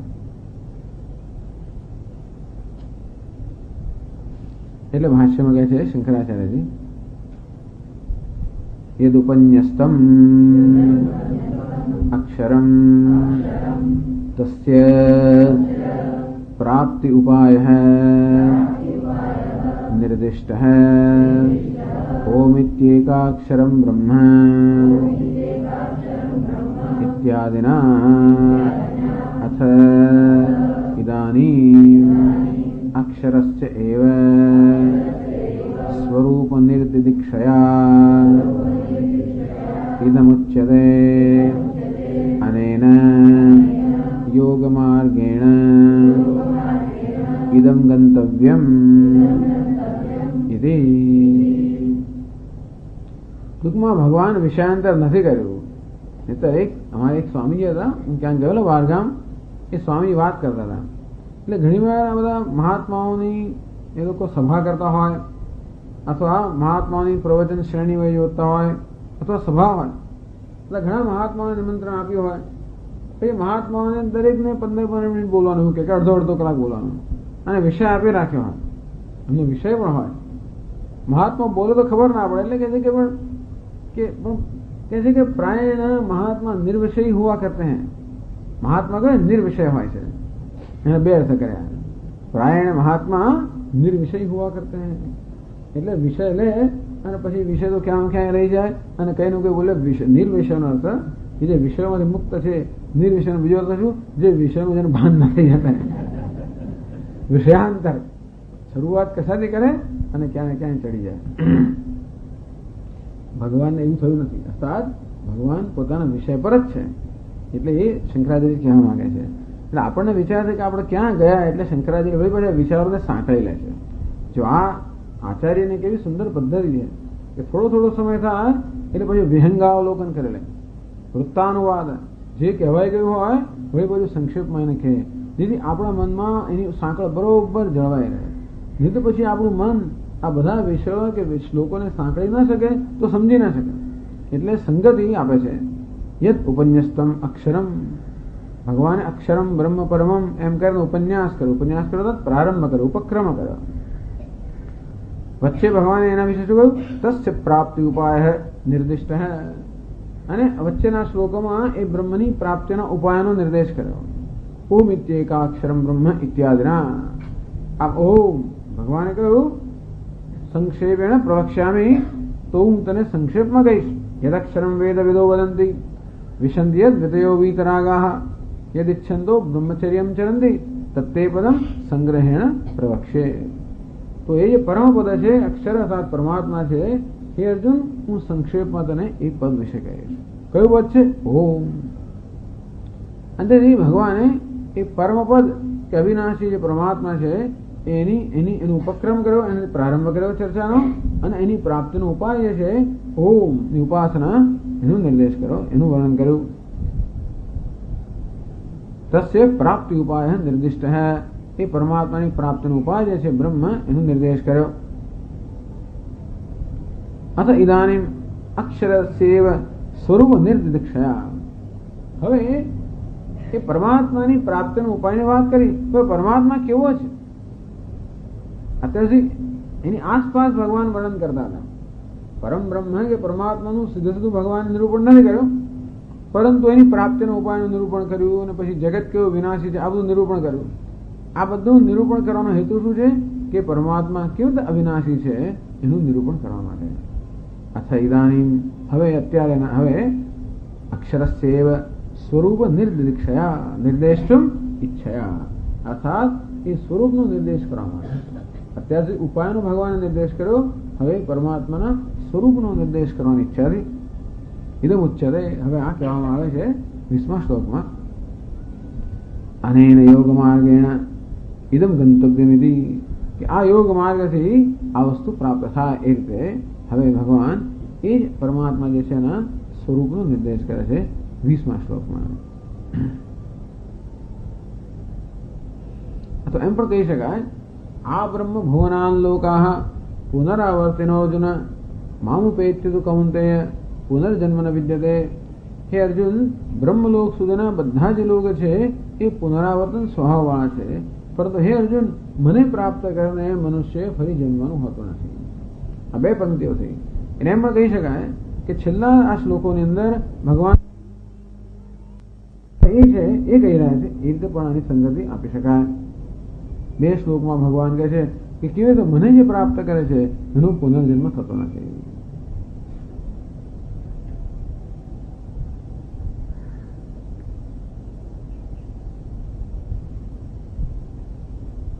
તો 20મા શ્લોકમાં કહે છે પરસ્તસ્માત્ તુ ભાવોન્યઃ અવ્યક્તો વ્યક્તાત્ સનાતનઃ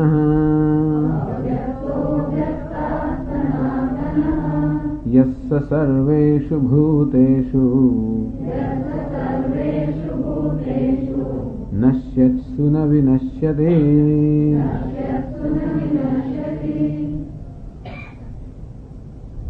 પરઃ તસ્માત્ તુ ભાવ અન્યઃ અવ્યક્તઃ અવ્યક્તાत् સનાતનઃ. તું પરંતુ અવ્યક્તાत् પરઃ, જે પેલા બ્રહ્માજી વિશે કહેવામાં આવ્યું એ જ અવ્યક્ત છે, અથવા પ્રકૃતિક માયા જ અવ્યક્ત છે. એનાથી પણ પર ભાવ, અર્થાત એનાથી પણ પર એક ભાવ છે, અસ્તિત્વ છે, એક હસ્તી છે, એક તત્વ છે. અને કેવું છે? અન્ય. અને તદ્દન વિલક્ષણ છે, જુદા પ્રકારનું છે. એને શું કહે છે? અવ્યક્ત. ભગવાન એ પરમાત્મા માટે પણ અહીં એક દિવસ એ શબ્દ અવ્યક્ત શબ્દ આપે, બે શબ્દો નથી ભાષામાં. અને અવ્યક્ત શબ્દ છે એ બે તત્વો માટે વપરાયો, માયા માટે કે પ્રકૃતિ માટે પણ અવ્યક્ત શબ્દ વપરાયો. અવ્યક્તનો અર્થ છે કારણ. કાર્યને શું કહેવાય? વ્યક્ત. અને કારણ શું કહેવાય? અવ્યક્ત. એટલે અંકુર જે છે શું છે? કાર્ય છે. બીજ જે છે શું છે? કારણ છે. કાર્ય હંમેશા દ્રષ્ટિગોચર હોય માટે એને કહેવાય વ્યક્ત. પેલું બીજ તો જમીનની અંદર હોય, આપણને દ્રષ્ટિગોચર ન હોય, એને શું કહેવાય? અવ્યક્ત. એટલે આ અવ્યક્ત શબ્દ છે એ વ્યક્તના સંદર્ભમાં વાપરવામાં આવે ત્યારે કાર્ય ગણાય. જગતનું જે કાર્ય છે એને પણ અવ્યક્ત કહેવાય. એટલે જે પેલી પ્રકૃતિ છે, મૂળ પ્રકૃતિ, એને પણ શું કહેવાય? અવ્યક્ત.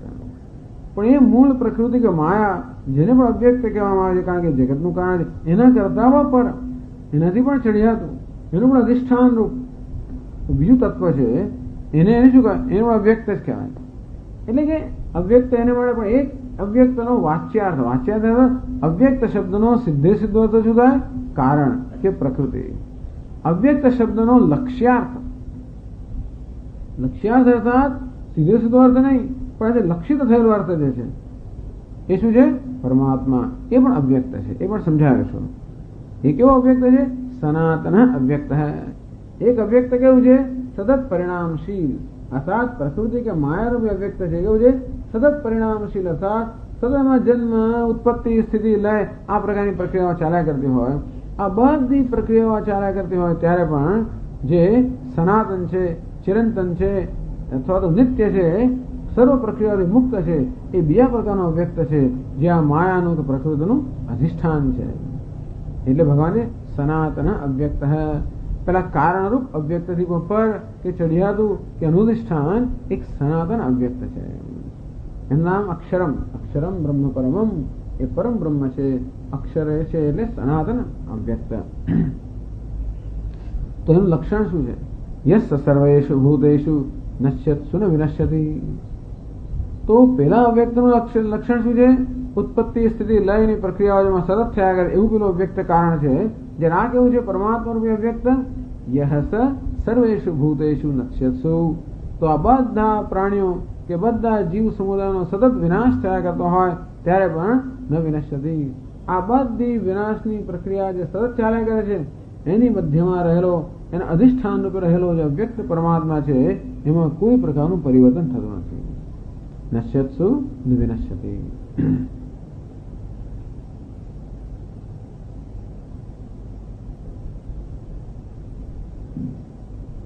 કે છે ભાષ્યમાં પરઃ વ્યતિરિક્તઃ ભિન્નઃ કુતઃ તસ્માत् પૂર્વોક્તાદ્ તુ શબ્દઃ અક્ષરસ્ય વિવક્ષિતસ્ય અવ્યક્તાत् વૈલક્ષણ્ય વિશેષણાર્થઃ ભાવઃ અક્ષરાખ્યમ પરમ બ્રહ્મ વ્યતિરિક્તત્વે સતિ અપી સાલક્ષણ્ય પ્રસંગઃ અસ્તિ ઇતિ તદ્વિનિવૃત્ત્યર્થમ આહ અન્યઃ ઇતિ અન્યઃ વિલક્ષણઃ સચ અવ્યક્તઃ અનિન્દ્રિયગોચરઃ. પરસ્તસ્માत् ભાવન્ય અવ્યક્તઃ અવ્યક્તાत्. પરઃ એટલે વ્યતિરિક્ત, ભિન્ન. પર એટલે ચઢિયાતું, જુદું, એનાથી વ્યતિરિક્ત, એનાથી ભિન્ન. કસ્કુતઃ શેનાથી જુદું, શેનાથી ચઢિયાતું? તસ્માत् પૂર્વોત્તાत् અક્ષરાत् અવ્યક્તાत्. પહેલા જે અવ્યક્તની વાત કરવામાં આવી, જે બ્રહ્માજીની વાત કરવામાં આવી કે પ્રકૃતિની વાત કરવામાં આવી, જેમાંથી સમગ્ર જગતની ઉત્પત્તિ થાય છે, સ્થિતિ લય વગેરે ચાલે છે, એ જગતનું કારણરૂપ જે છે એ અવ્યક્ત કરતા આ અવ્યક્ત જે પરમાત્મા એ કેવું છે? એના કરતા ભિન્ન છે. એ નહીં, પણ ભિન્ન અવ્યક્ત છે. આપણા શબ્દોની પણ આપણા કોષમાં શબ્દો ખૂટી જાય છે. આમ ભગવાન માટે આપણે કયા શબ્દો વાપરવા? આપણે જે પ્રચલિત શબ્દો હોય એ શબ્દો જ ભગવાન વડે વાપરીએ તો જ કંઈક આપણને સમજ પડે. ધારો કે ભગવાનનું વર્ણન કરવા માટે તદ્દન અપ્રચલિત કે અપ્રસિદ્ધ શબ્દનો પ્રયોગ કરવામાં આવે આપણે સમજી જ ના શકીએ. ભગવાન કેવો છે? ગગ ભગવાન એવું કશું કે તો ધારો કે શબ્દ વાપરે તોય શું આપણામાં તો કોઈ પ્રકારનું જ્ઞાન જન્માવી જ ના શકે. અર્થાત આપણામાં કયું જ્ઞાન, કયા શબ્દો જ્ઞાન જન્માવી શકે? જે શબ્દોથી આપણે પરિચિત છે. અંતેથી જે આપણને પરિચિત શબ્દો છે એ શબ્દો દ્વારા જે શાસ્ત્ર આપણને એ તત્વનો નિર્દેશ કરવા માંગે છે જે ખરેખર શબ્દના માળખામાં બંધાઈ ન શકે. પરમાત્મા કોઈ પણ શબ્દના માળખામાં બંધાઈ ન શકે. અરે અહમ એટલે હું, એ પણ ખરેખર પરમાત્માનું વર્ણન કરવા માટે પૂરતું નથી. કોઈ પણ શબ્દ, આત્મા શબ્દ હોય કે બ્રહ્મ શબ્દ હોય કે પરમાત્મા શબ્દ હોય કે ઈશ્વર શબ્દ હોય કે ગમે તે શબ્દ હોય કે રામ શબ્દ હોય, કોઈ પણ શબ્દ એવું નથી જે ખરેખર એ પરમાત્માનું સર્વ રીતે નિરૂપણ કરી શકે કે એનું વર્ણન કરી શકે. એવું કોઈ શબ્દ જ નહીં. દરેકે દરેક શબ્દ કેવો છે? મર્યાદિત છે. અને પરમાત્મા કેવો છે? અમર્યાદિત છે. એ નિર્ગુણ બ્રહ્મ પણ અમર્યાદિત છે અને સગુણ બ્રહ્મ અમર્યાદિત છે.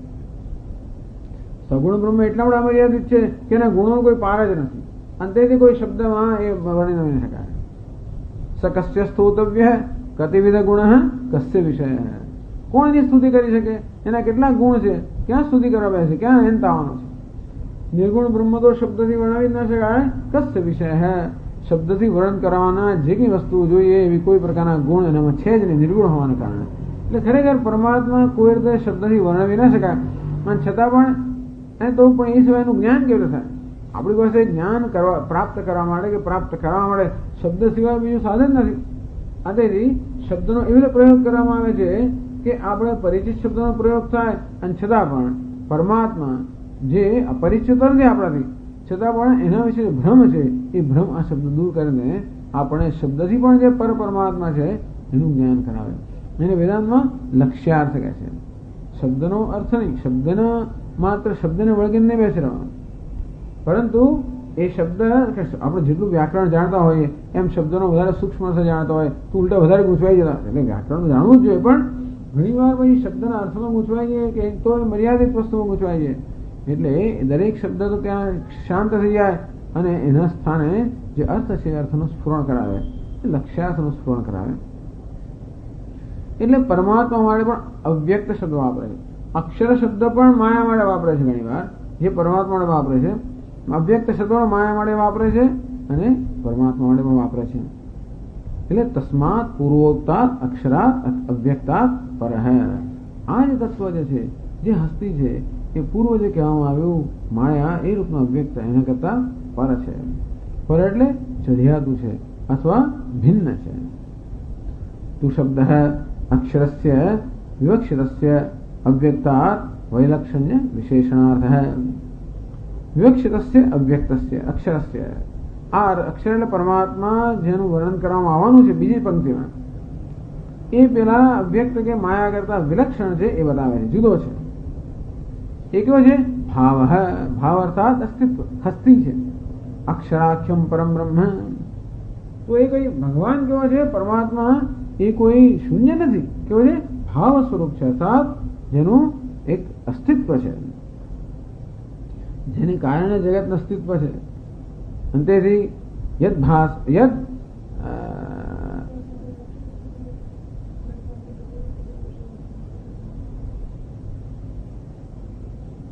યદ ભાસ નહીં, યદ ભાષા અનૃતૈવ.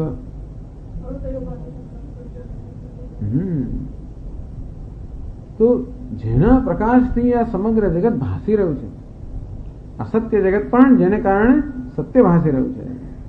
અંતેથી ખરેખર સરળ સત્તા પ્રદાન કરનાર છે. જેવી રીતે સાપ દેખાય ખરો, પણ સાપ કોને કારણે દેખાય છે? રજ્જુને કારણે. અને સાપ ન હોવા છતાં પણ દેખાય. જગત પણ જે નથી એ છતાં પણ દેખાય છે. એ કોને કારણે? એને સત્તા પ્રદાન કરનાર છે પરમાત્મા, એને સ્ફૂર્તિ પ્રદાન કરનાર છે પરમાત્મા. તો જેની સત્તા અને સ્ફૂર્તિને કારણે સમગ્ર જગત ભાસી રહ્યું છે એ કેવું છે? એ પોતે સત્તા સ્વરૂપ. ભાવ એટલે સત્તા સ્વરૂપ. અક્ષરાખ્યમ પરમ બ્રહ્મ, જેને પરમ બ્રહ્મ, જેને અક્ષર નામે પ્રસિદ્ધ છે એવું જે પરમ બ્રહ્મ છે. તો કોઈ કે કદાચ આ અવ્યક્તથી કે માયા કરતા જુદું હોય પણ એના જેવું હોય એવું બની શકે. વ્યતિરિક્તત્વે સત્યપી સાલક્ષણ્ય પ્રસંગ અસ્તિ. કોઈ એમ કહે કે પરમાત્મા કદાચ માયા કરતા જુદો હોય પણ એના જેવો તો હોય, જુદું હોય છતાં પણ એનાથી જુદું હોય. એક માણસ બીજા માણસ કરતા જુદો હોય છતાં એ માણસના જેવો હોય, તો જુદું છે અને એને જેવું નથી પાછું. કદાચ એમ કે ભાઈ માયા એક છે પરમાત્મા બીજો છે, માયા જેવો જ પરમાત્મા છે. નહીં, એટલે ભગવાને કહ્યું તો કે અન્ય પરહ અન્ય, એ જુદો પણ છે અને જોડે જોડે એનાથી એકદમ વિલક્ષણ. માયા કેવી છે? જડ છે. પરમાત્મા કેવો છે? ચેતન છે. માયામાં શું છે? અનેકતા છે. પરમાત્મા એક છે. માયા દૃશ્ય છે, પરમાત્મા દ્રષ્ટા છે. માયા કેવી છે? મિથ્યા છે. પરમાત્મા સત્ય છે. અને આ રીતે સર્વ રીતે જેનો આપણો અનુભવ થઈ રહ્યો છે એ જગત કરતા પરમાત્મા વિલક્ષણ છે. આ સર્વ જગત કરતા ચઢિયાતો છે, અર્થાત સમગ્ર જગતનું અધિષ્ઠાન છે અને સાથે સાથે એના કરતા વિલક્ષણ છે. સ્વભાવમાં અત્યંત જુદો છે, એના કરતા અત્યંત વિલક્ષણ સ્વભાવનો છે. આ જગત દુઃખ સ્વરૂપનું છે, એ આનંદ સ્વરૂપ છે. જગત જડ છે, એ ચેતન સ્વરૂપ છે. જગત કેવું છે? મર્ત્ય છે, એ કેવું છે? અમર છે. જગત કેવું છે? પરિવર્તનશીલ, એ કેવું છે? નિત્ય. જગત અનેકતા, એ કેવું છે? એક અને દ્વિતીય. અને આ રીતે પરમાત્મા કેવું છે? વિલક્ષણ છે. એટલે સાલક્ષણ્ય પ્રસંગ અસ્તિ તદ નિવૃત્ત્યર્થમ તદ વિનિવૃત્ત્યર્થમાહ. કદાચ કોઈ લાગે પરમાત્મા એવો જ હશે તો નહીં, એ તદ્દન અલગ છે. અન્ય વિલક્ષણ સચ અવ્યક્ત. તો પરમાત્મા પણ અવ્યક્ત કહે છે. જો આગળ સમજાવ્યું છે, વ્યક્ત કોને કહેવાય? જે ઇન્દ્રિયનો વિષય હોય એને વ્યક્ત કહેવાય. આપણા આંખથી, કાનથી આ 5 જ્ઞાનેન્દ્રિયો છે, એ 5 જ્ઞાનેન્દ્રિયોથી જેનું જ્ઞાન પ્રાપ્ત કરી શકાય એ વિષયને વ્યક્ત કહે છે. અવ્યક્ત અર્થાત ઇન્દ્રિયથી જે જોઈ ન શકાય ન અવ્યક્ત. હવે ઇન્દ્રિયથી ન જોઈ શકાય બે કારણ હોઈ શકે. એક તો વસ્તુ એવી સૂક્ષ્મ હોય, જેમ અણુ કે પરમાણુ એવા સૂક્ષ્મ હોય કે ભૌતિક હોવા છતાં પણ આપણે જોઈ ન શકીએ, અથવા જે કારણ હોય એ કારણ આપણે જોઈ ન શકીએ. ટૂંકમાં ધારો કે માટીનો મોટો પિંડ હોય ખરો, એમાં બધા ઘડાઓ રહેલા છે, પણ એ બધા ઘડાઓ કઈ અવસ્થામાં છે? અવ્યક્ત અવસ્થામાં છે. અર્થાત આમ સંભાવિત રીતે છે ખરા, અને છતાં પણ આપણે દ્રષ્ટિગોચર ના થાય. એ દ્રષ્ટિએ અવ્યક્ત એટલે જે ઇન્દ્રિયોનો વિષય નથી, હજી જે વ્યક્ત થયું નથી, પરંતુ વ્યક્ત થવાની સંભાવના છે. એક અવ્યક્ત એવું છે જે અત્યારે વ્યક્ત થયું નથી, પણ વ્યક્ત થવાની સંભાવના છે. જેમ કે માટીનો પિંડ કે કારણ અત્યારે ઘડાઓ કેવા છે? અવ્યક્ત છે, અર્થાત આપણી દ્રષ્ટિગોચર નથી, પરંતુ વ્યક્ત થવાની સંભાવના ધરાવે છે. એટલે આજનો ક્યારેક તો વ્યક્ત થશે. પણ બીજું અવ્યક્ત એવું છે જેમાં વ્યક્ત થવાની સંભાવના જ નથી. બે પ્રકારના અવ્યક્ત છે. એક અવ્યક્ત એવું છે જેમાં વ્યક્ત થવાની સંભાવના રહેલી છે, બીજું અવ્યક્ત એવું છે જેમાં વ્યક્ત થવાની કોઈ સંભાવના કે બીજ છે નહીં, નિર્બીજ અવ્યક્ત. તો પરમાત્મા કેવો અવ્યક્ત છે? જેમાં વ્યક્ત થવાની સંભાવના નથી. એટલે કે છે અનિન્દ્રિય ગોચર હૈ. એના માટે કહે છે ન તત્ર ચક્ષુર ગચ્છતિ ન વાગ ગચ્છતિ ન મનઃ. કેનોપનિષદ કહે છે આ બ્રહ્મ માટે, આત્મા માટે ન તત્ર ચક્ષુર ગચ્છતિ. ચક્ષુ એટલે આંખોની ત્યાં ક્યારેય પહોંચ નથી. ન વાગ ગચ્છતિ, વાણીની પણ ત્યાં પહોંચ નથી. ન મનઃ, મનની પણ પહોંચ નથી. કેમ ભાઈ? શા માટે જ્ઞાનેન્દ્રિયો છે જ્ઞાન ન મેળવી શકે? આનું શું કારણ? કારણ કે જે જ્ઞાનેન્દ્રિયો પણ દ્રષ્ટા છે. જેવી તો દૂરબીનથી ક્યારેય આપણે આંખ ના જોઈ શકીએ. દૂરબીનથી શું જોઈ શકીએ? દૂરબીનથી હંમેશા દૂરબીન તો અન્ય પદાર્થો તરફ મંડાયેલો હોવાને કારણે આંખથી અન્ય પદાર્થો જોઈ શકીએ, આંખને ના જોઈ શકીએ. જોનારને ક્યારે પણ કોઈ ઇન્દ્રિયથી ન જોઈ શકાય. અંતેથી વિજ્ઞાતારમ અરે કેન વિજાનીયાત. અર્થાત જે વિજ્ઞાતા છે એને કયા સાધનથી જોઈ શકાય? એનું માટે જોવાનું કોઈ સાધન નથી. અર્થાત પરમાત્મા ક્યારે પણ ઇન્દ્રિયો વિશે બની જ ના શકે. માયા જે છે એ અવ્યક્ત હોય ત્યારે ઇન્દ્રિયો વિશે નથી, પણ જગત વ્યક્ત થાય ત્યારે ઇન્દ્રિયો વિશે બને છે. આ પરમાત્મા ક્યારેય ઇન્દ્રિયો વિશે બની જ ના શકે. અંતેથી એટલે કે અનિન્દ્રિય ગોચર હૈ પરસ્તસ. અને પછી આગળ કહે છે પરસ્તસ્માત ઇતિ ઉક્તમ કસ્માત પુનઃ પરઃ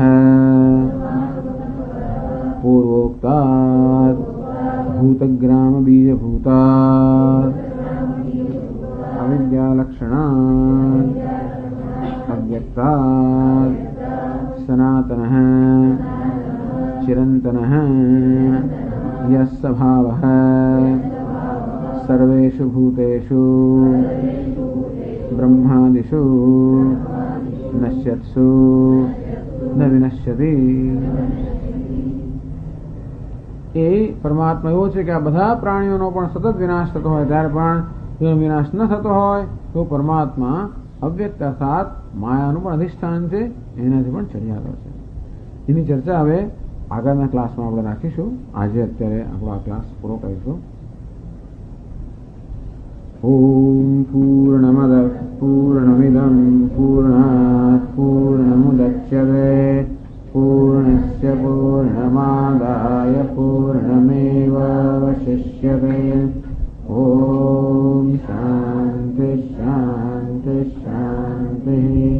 શંકરં શંકરાચાર્યં કેશવં બાદરાયણં સૂત્રભાષ્યકૃતૌ વંદે ભગવन्तौ પુનઃ પુનઃ. ઈશ્વરો ગુરુરાત્મેતિ મૂર્તિભેદવિભાજિને વ્યોમવદ્વ્યાપ્તદેહાય દક્ષિણામૂર્તये નમઃ. ઓમ શાંતિ શાંતિ શાંતિ. હરિ ઓમ શ્રી ગુરુભ્યો નમઃ. હરિ ઓમ. ઓમ નારાયણઃ પરો વ્યક્તાત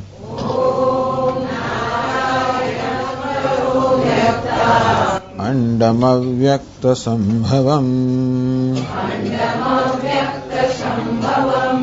अण्डस्यान्तस्त्विमे लोकाः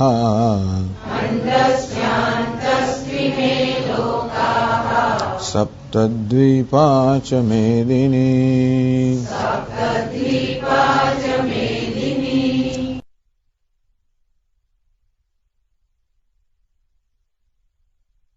व्यक्ताद्व्यक्तयः सर्वाः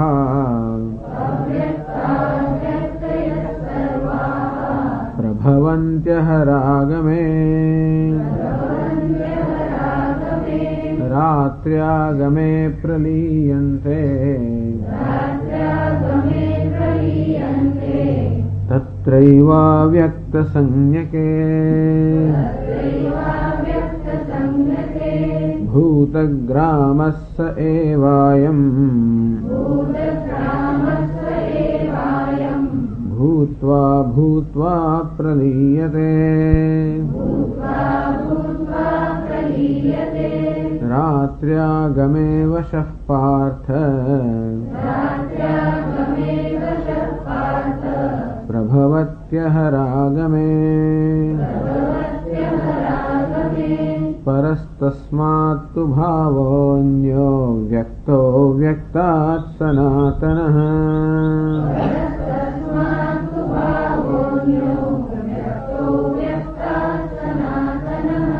यस्य सर्वेषु भूतेषु नश्यत्सु न विनश्यति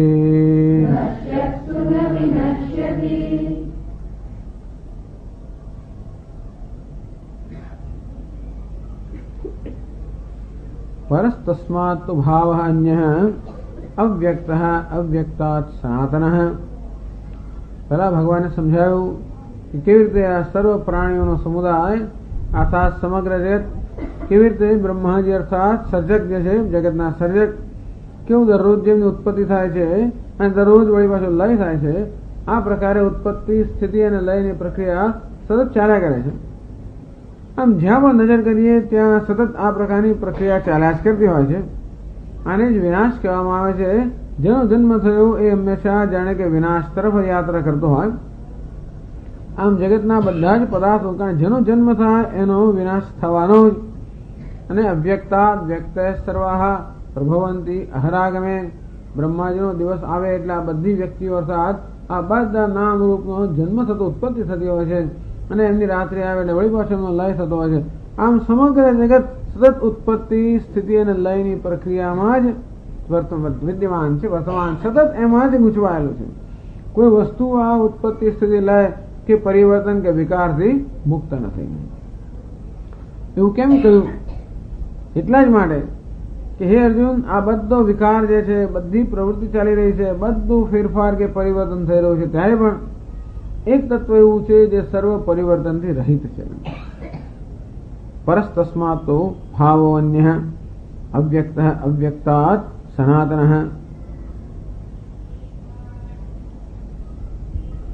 ભાષ્ય તો આપણે વાંચી ગયા છે ત્યાં સુધી। તો બીજું અવ્યક્ત ગયે વખતે આપણે ચર્ચા કરી કે ભગવાન અવ્યક્ત શબ્દ પરમાત્મા માટે પણ વાપરે છે। એક વાર અવ્યક્ત શબ્દ પ્રકૃતિ માટે વાપર્યો કે કારણ માટે વાપર્યો, માયા માટે વાપર્યો।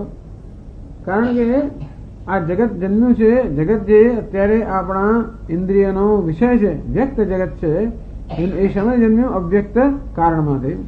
એટલે કારણની અવસ્થાને પ્રકૃતિની અવસ્થાને પણ અવ્યક્ત કહે છે। જેમ કે બધા ઘડાઓની ઉત્પત્તિ થઈ હોય એ બધા ઘડાઓ પોતાની ઉત્પત્તિ પહેલા એક પિંડના રૂપમાં હોય અને ત્યારે બધા ઘડાઓ કઈ અવસ્થામાં છે? અવ્યક્ત અવસ્થામાં છે। એ પિંડ જેમાં બધા ઘડાઓ અવ્યક્ત અવસ્થામાં છે એમાંથી વ્યક્ત બને ત્યારે એ કાર્ય સર્જાય।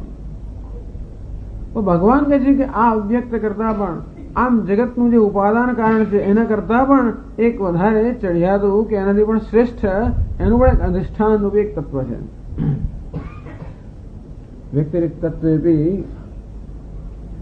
तस्य विवक्षितस्य अव्यक्ताद् वैलक्षण्य विशेषार्थः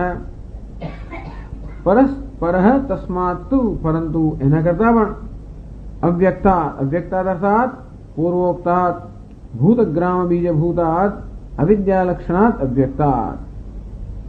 અવિદ્યા કે માયા કે પ્રકૃતિ જેને અવ્યક્ત કહેવામાં આવ્યું, જેમાંથી સમગ્ર જગત ઉત્પન્ન થાય છે, એ અવ્યક્ત કરતા પણ અન્ય અને વિલક્ષણ બે શબ્દો વાપર્યા. તો એના કરતા જુદું છે, અન્ય છે, અને વિલક્ષણ થતા સ્વભાવમાં અત્યંત જુદું હોય પણ સમાન હોઈ શકે. એટલે ધારો કે પરમાત્મા પ્રકૃતિ કરતા જુદો હોય છતાં પણ એના જેવો હોય, તો કે નહીં, એના કરતા ભિન્ન છે અને અત્યંત વિલક્ષણ છે. પ્રકૃતિ જડ છે, પરમાત્મા ચેતન છે. પ્રકૃતિ વિકારશીલ છે, પરમાત્મા નિર્વિકાર છે. પ્રકૃતિ દૃશ્ય છે, પરમાત્મા દ્રષ્ટા છે. પ્રકૃતિ કેવું છે? અધ્યારોપ છે, મિથ્યા છે, પરમાત્મા સર્વનું અધિષ્ઠાન છે, સત્ય છે. એ રીતે સ્વભાવમાં સર્વ રીતે વિલક્ષણતા છે, કોઈ પ્રકારની સમાનતા નથી. પ્રકૃતિમાં અને પુરુષમાં કે પરમાત્મા કોઈ પ્રકારની સમાનતા નથી. એટલે એ રીતે કહ્યું અન્ય વ્યક્ત અવ્યક્તાત સનાતન. વ્યતિરિક્તત્વે સતી અપી સાલક્ષણ્ય પ્રસંગ અસ્તિ તન્નિવૃત્ત્યતમઃ અન્ય. એક તો પરઃ અને અન્ય, જુદો અને વિલક્ષણ આવા પરમાત્મા છે. અને એટલા જ માટે પ્રકૃતિમાંથી પરમાત્માનો ખ્યાલ ના આવે. જગતના આપણે જયારે દર્શન કરીએ કે જગતનો આપણે અનુભવ કરીએ, એમાંથી પરમાત્માને એટલા માટે ખ્યાલ ના આવે કે આ જગતના અધિષ્ઠાનનું પરમાત્મા છે એ બધી રીતે વિલક્ષણ છે. આ જગતમાં બધી જગ્યાએ વિનાશ, જડતા, દુઃખ આ ચારેય બાજુ ફેલાયેલું છે. પ્રકૃતિમાં શું છે? અસત, જડ અને અજ્ઞાન સ્વરૂપ અથવા દુઃખ સ્વરૂપ. પરમાત્મા એ સર્વ વિલક્ષણ છે. આ જગત કેવું છે? અસત છે અર્થાત મિથ્યા છે, પરમાત્મા સત્ય. આ જડ છે એ ચેતન, આ દુઃખાત્મક છે પેલો આનંદ સ્વરૂપ, આ અજ્ઞાન છે અંધકારમય છે તો ચેતન સ્વરૂપ. એટલે જ કહે ને અસતોમાં સદગમય, તમસોમાં જ્યોતિર્ગમય, મૃત્યોરમાં અમૃતમ ગમય. જગતનું સ્વરૂપ કેવું છે? અસત, તમસ, મૃત્યુ. પરમાત્મા કેવો છે? સત, જ્યોતિ, અમૃતમ. તો આ અવ્યક્ત અને પેલા અવ્યક્તમાં ભેદ બતાવ્યો. અનિન્દ્રિય ગોચર. પરમાત્માને અવ્યક્ત કેમ ગયો? ક્યારે પણ ઇન્દ્રિયના જ્ઞાનનો વિષય બની જ ન શકે. સર્વ ઇન્દ્રિયનો સાક્ષી હોવાને કારણે ક્યારે પણ ઇન્દ્રિયના જ્ઞાનનો વિષય ન બને. એ દ્રષ્ટિએ પરમાત્મા છે અવ્યક્ત, નિત્ય અવ્યક્ત. આ પ્રકૃતિ ક્યારે અવ્યક્ત હોય? જયારે કારણ અવસ્થામાં હોય ત્યારે. જેવી રીતે આપણે પણ સુષુપ્તિમાં હોઈએ ત્યારે આપણું સમગ્ર વ્યક્તિત્વ એક અવ્યક્ત બની જાય. પણ એ અવ્યક્તતા ક્યાં સુધી છે? અમુક સમય સુધી છે. જેવા જાગૃત થઈએ એ બધું વ્યક્ત થાય. અંતે જે આ પ્રકૃતિ જે અવ્યક્ત છે એમાં વ્યક્ત થવાની સંભાવના રહેલી છે. પરમાત્મા નિત્ય અવ્યક્ત અર્થાત ક્યારેય પણ ઇન્દ્રિયના જ્ઞાનનો વિષય ના બની શકે. અનિન્દ્રિય ગોચર.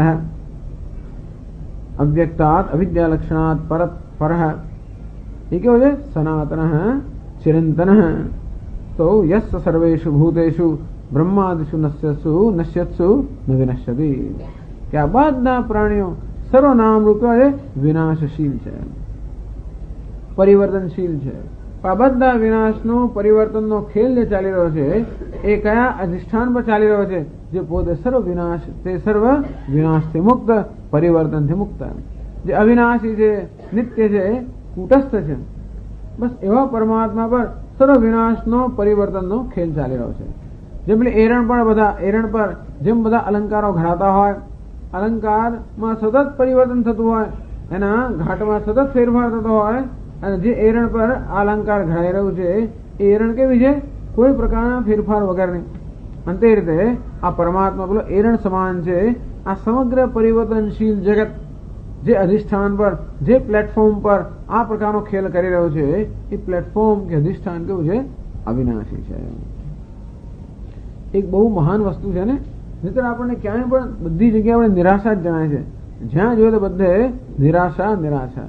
જ્યાં જોઈએ ત્યાં દુઃખ, જ્યાં જોઈએ ત્યાં મૃત્યુ, જ્યાં જોઈએ ત્યાં અસત્ય.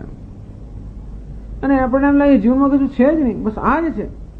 તો કે નહીં, ભગવાન કે છે નહીં, એવું નથી. આ બધું જે છે એ સર્વની પાછળ સર્વનું અધિષ્ઠાન રૂપ, સર્વનો પ્રકાશક, સર્વનો સાક્ષી એ કેવું છે? પરમાત્મા સનાતન છે. એ પરિવર્તનથી, દુઃખથી, મૃત્યુથી, અજ્ઞાનથી સર્વ રીતે મુક્ત છે. એમ કરીને આપણને આપણા જીવનમાં એક મહાન આશા પ્રદાન કરે છે. અને પરોક્ષ જ્ઞાન કહેવામાં આવે છે. હજી અપરોક્ષ જ્ઞાન તો નથી થયું. ધારો કે એ પરમાત્મા હું છું, વાસ્તવમાં એ અવિનાશી પરમાત્મા એ કોઈ મારાથી ભિન્ન મારું સ્વરૂપ જ છે. પહેલા તો બતાવે છે કે પરમાત્મા છે, આપણા અનુભવમાંથી કોઈ રીતે આપણા આશાનું કિરણ ના જણે. એટલે કહે છે કે નહીં, યસ સર્વેષુ ભૂતેષુ નશ્યત્સુ ન વિનશ્યતિ. સર્વેષુ ભૂતેષુ નશ્યત્સુ. આ બધા પ્રાણીઓ, આ સમગ્ર જગત જે સતત નાશ પામી રહ્યું છે, ન વિનશ્યતિ, જે ક્યારેય વિનાશ પામતો નથી. એવું કેવું છે? અક્ષર અર્થાત અવિનાશી. અક્ષરમ બ્રહ્મ પરમમ. ભગવાને આ પ્રારંભ કર્યો, અક્ષરમ બ્રહ્મ પરમમ. આ પરમ બ્રહ્મ અવિનાશી છે. એ કેમ અવિનાશી છે? આ શ્લોકમાં સમજાવ્યું. સર્વ વિનાશશીલ પદાર્થોના અધિષ્ઠાન રૂપ એ પરમાત્મા અવિનાશી છે.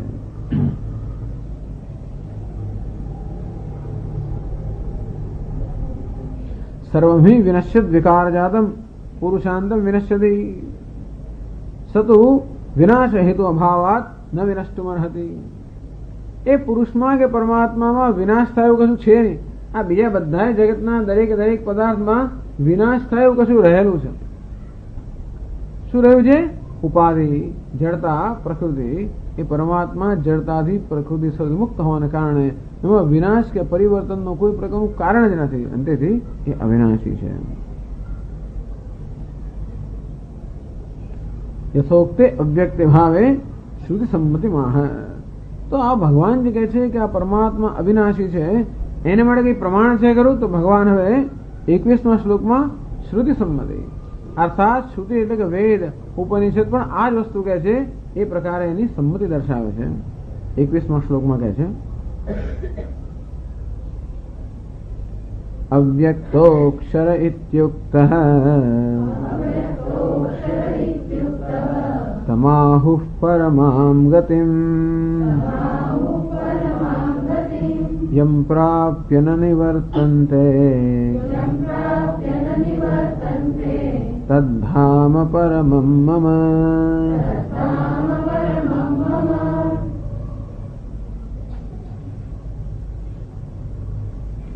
અવ્યક્ત અક્ષર ઇતિ યુક્ત. હે અર્જુન, આ જે અવ્યક્ત છે એને શાસ્ત્રમાં અક્ષર કહેવામાં આવે છે, અથવા અક્ષરને અવ્યક્ત પણ કહેવામાં આવે છે. તો ઇતિ યુક્ત તમાહુ પરમામ ગતિમ. એ પરમાત્માને અક્ષરને, એ અક્ષર પરમાત્મા કે અવ્યક્ત પરમાત્માને પરમામ ગતિમ, એને પરમ ગતિ કહેવામાં આવે છે. કેવી પરમ ગતિ? યમ પ્રાપ્ય ન નિવર્તન્તે. જેને પ્રાપ્ત કર્યા પછી આ મનુષ્યો કે સંસારી જીવો પાછા નથી ફરતા, એ સંસારી રહેતા જ નથી. તદ્ધામ પરમમ મમ. ભગવાન કહે છે મારું પરમધામ છે.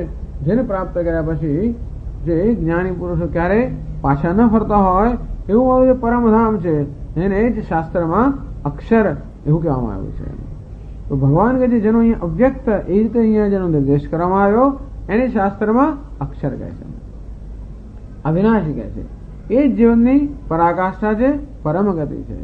જે પ્રાપ્ત કર્યા પછી ક્યારેય બીજું કંઈ પ્રાપ્ત કરવું રહેતું નથી. તો મારો પરમધામ કે પરમ સ્વરૂપ રૂપી એ અક્ષર છે. ભાષ્યમાં સમજાવે છે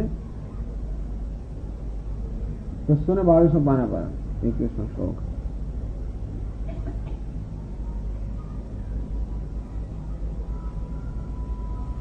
યહ અસૌ અવ્યક્તઃ અક્ષરઃ ઇત્યુક્તઃ તમેવ અક્ષર સંજ્ઞકમ અવ્યક્તમ ભાવમ આહુઃ પરમાં પ્રકૃષ્ટાં ગતિમ યમ ભાવમ પ્રાપ્ય ગત્વા ન નિવર્તન્તે સંસારાય તદ્ધામ સ્થાનમ પરમં પ્રકૃષ્ટં મમ વિષ્ણોઃ પરમં પદમ ઇત્યર્થઃ.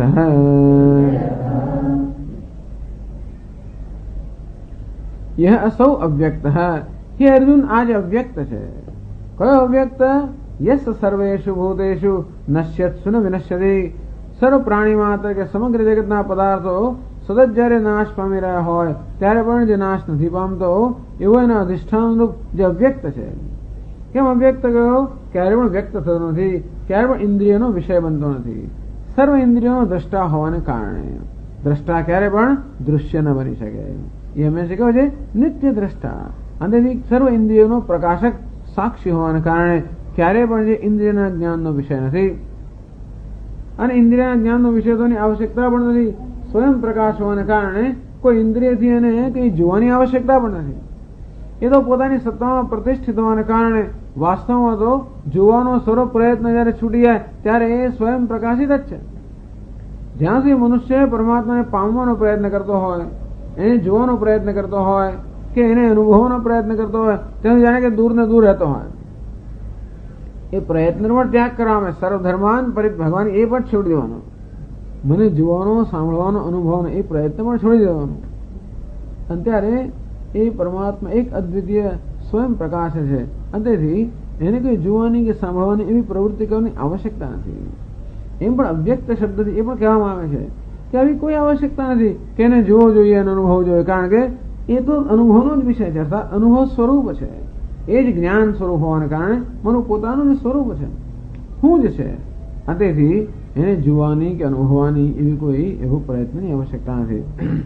એવો અવ્યક્ત જે ઇન્દ્રિયોનો વિષય નથી, જેને ઇન્દ્રિયોનો વિષય થઈ પણ ન શકે, ઇન્દ્રિયો વિષય થવાની આવશ્યકતા પણ નથી. અક્ષર યુક્ત હે અર્જુન, શાસ્ત્રમાં એને અક્ષર કહેવામાં આવે છે. એતદ્વૈ તદક્ષરમ ગાર્ગી બ્રાહ્મણા અભિવદંતી. તો યાજ્ઞવલ્ક્ય ઋષિ ગાર્ગીને કહે છે કે હે ગાર્ગી, એતદ્વૈ તદક્ષરમ બ્રાહ્મણા અભિવદંતી. એ જ પરમાત્મા બ્રાહ્મણોને શું કહે છે? બ્રાહ્મણ અર્થાત બ્રહ્મ જ્ઞાનીઓને અક્ષર એ રીતે કહે છે. અસ્થૂલમ અનણમ અહ્રસ્વમ અદીર્ઘમ. એ અક્ષર કે પરમાત્મા કહો છે સ્થૂળ પણ નથી, સૂક્ષ્મ નથી, દીર્ઘ પણ નથી, લાંબો પણ નથી, ટૂંકો પણ નથી. એતસ્યવા અક્ષરસ્ય પ્રશાસને ગાર્ગી સૂર્યાચંદ્રમસો વિધૃતૌ તિષ્ઠતઃ. એતસ્મિન્नु ખલુ અક્ષરે ગાર્ગી આકાશઃ ઓતશ્ચ પ્રોતશ્ચ. આ કેવું ઉપનિષદમાં સુંદર પરમાત્માનું વર્ણન કરવામાં આવે છે. અને વારંવાર એ જ પરમાત્મા માટે ભિન્ન ભિન્ન શબ્દો વપરાતા હોય એમાં અક્ષર શબ્દ છે એ પણ ઘણી જગ્યાએ વપરાય છે. બૃહદારણ્યકમાંથી આ કહે છે એતસ્યવા અક્ષરસ્ય પ્રશાસને ગાર્ગી. હે ગાર્ગી, અક્ષર કે પરમાત્મા છે એના પ્રશાસનમાં જ સૂર્ય ચંદ્રમસૌ વિધૃતૌ તિષ્ઠતઃ. આ સૂર્ય ચંદ્રમાં પોતપોતાના સ્થાનમાં વિધૃતૌ, જાણે કે કોઈ એમને પોતાના સ્થાનમાં ધારણ ન કરી રહ્યો હોય. સૂર્ય અને ચંદ્ર કેવા પોતાના નિશ્ચિત સ્થાનમાં જાણે કે કોઈને ધારણ ન કરી રહ્યો હોય એ રીતે સ્થિત છે.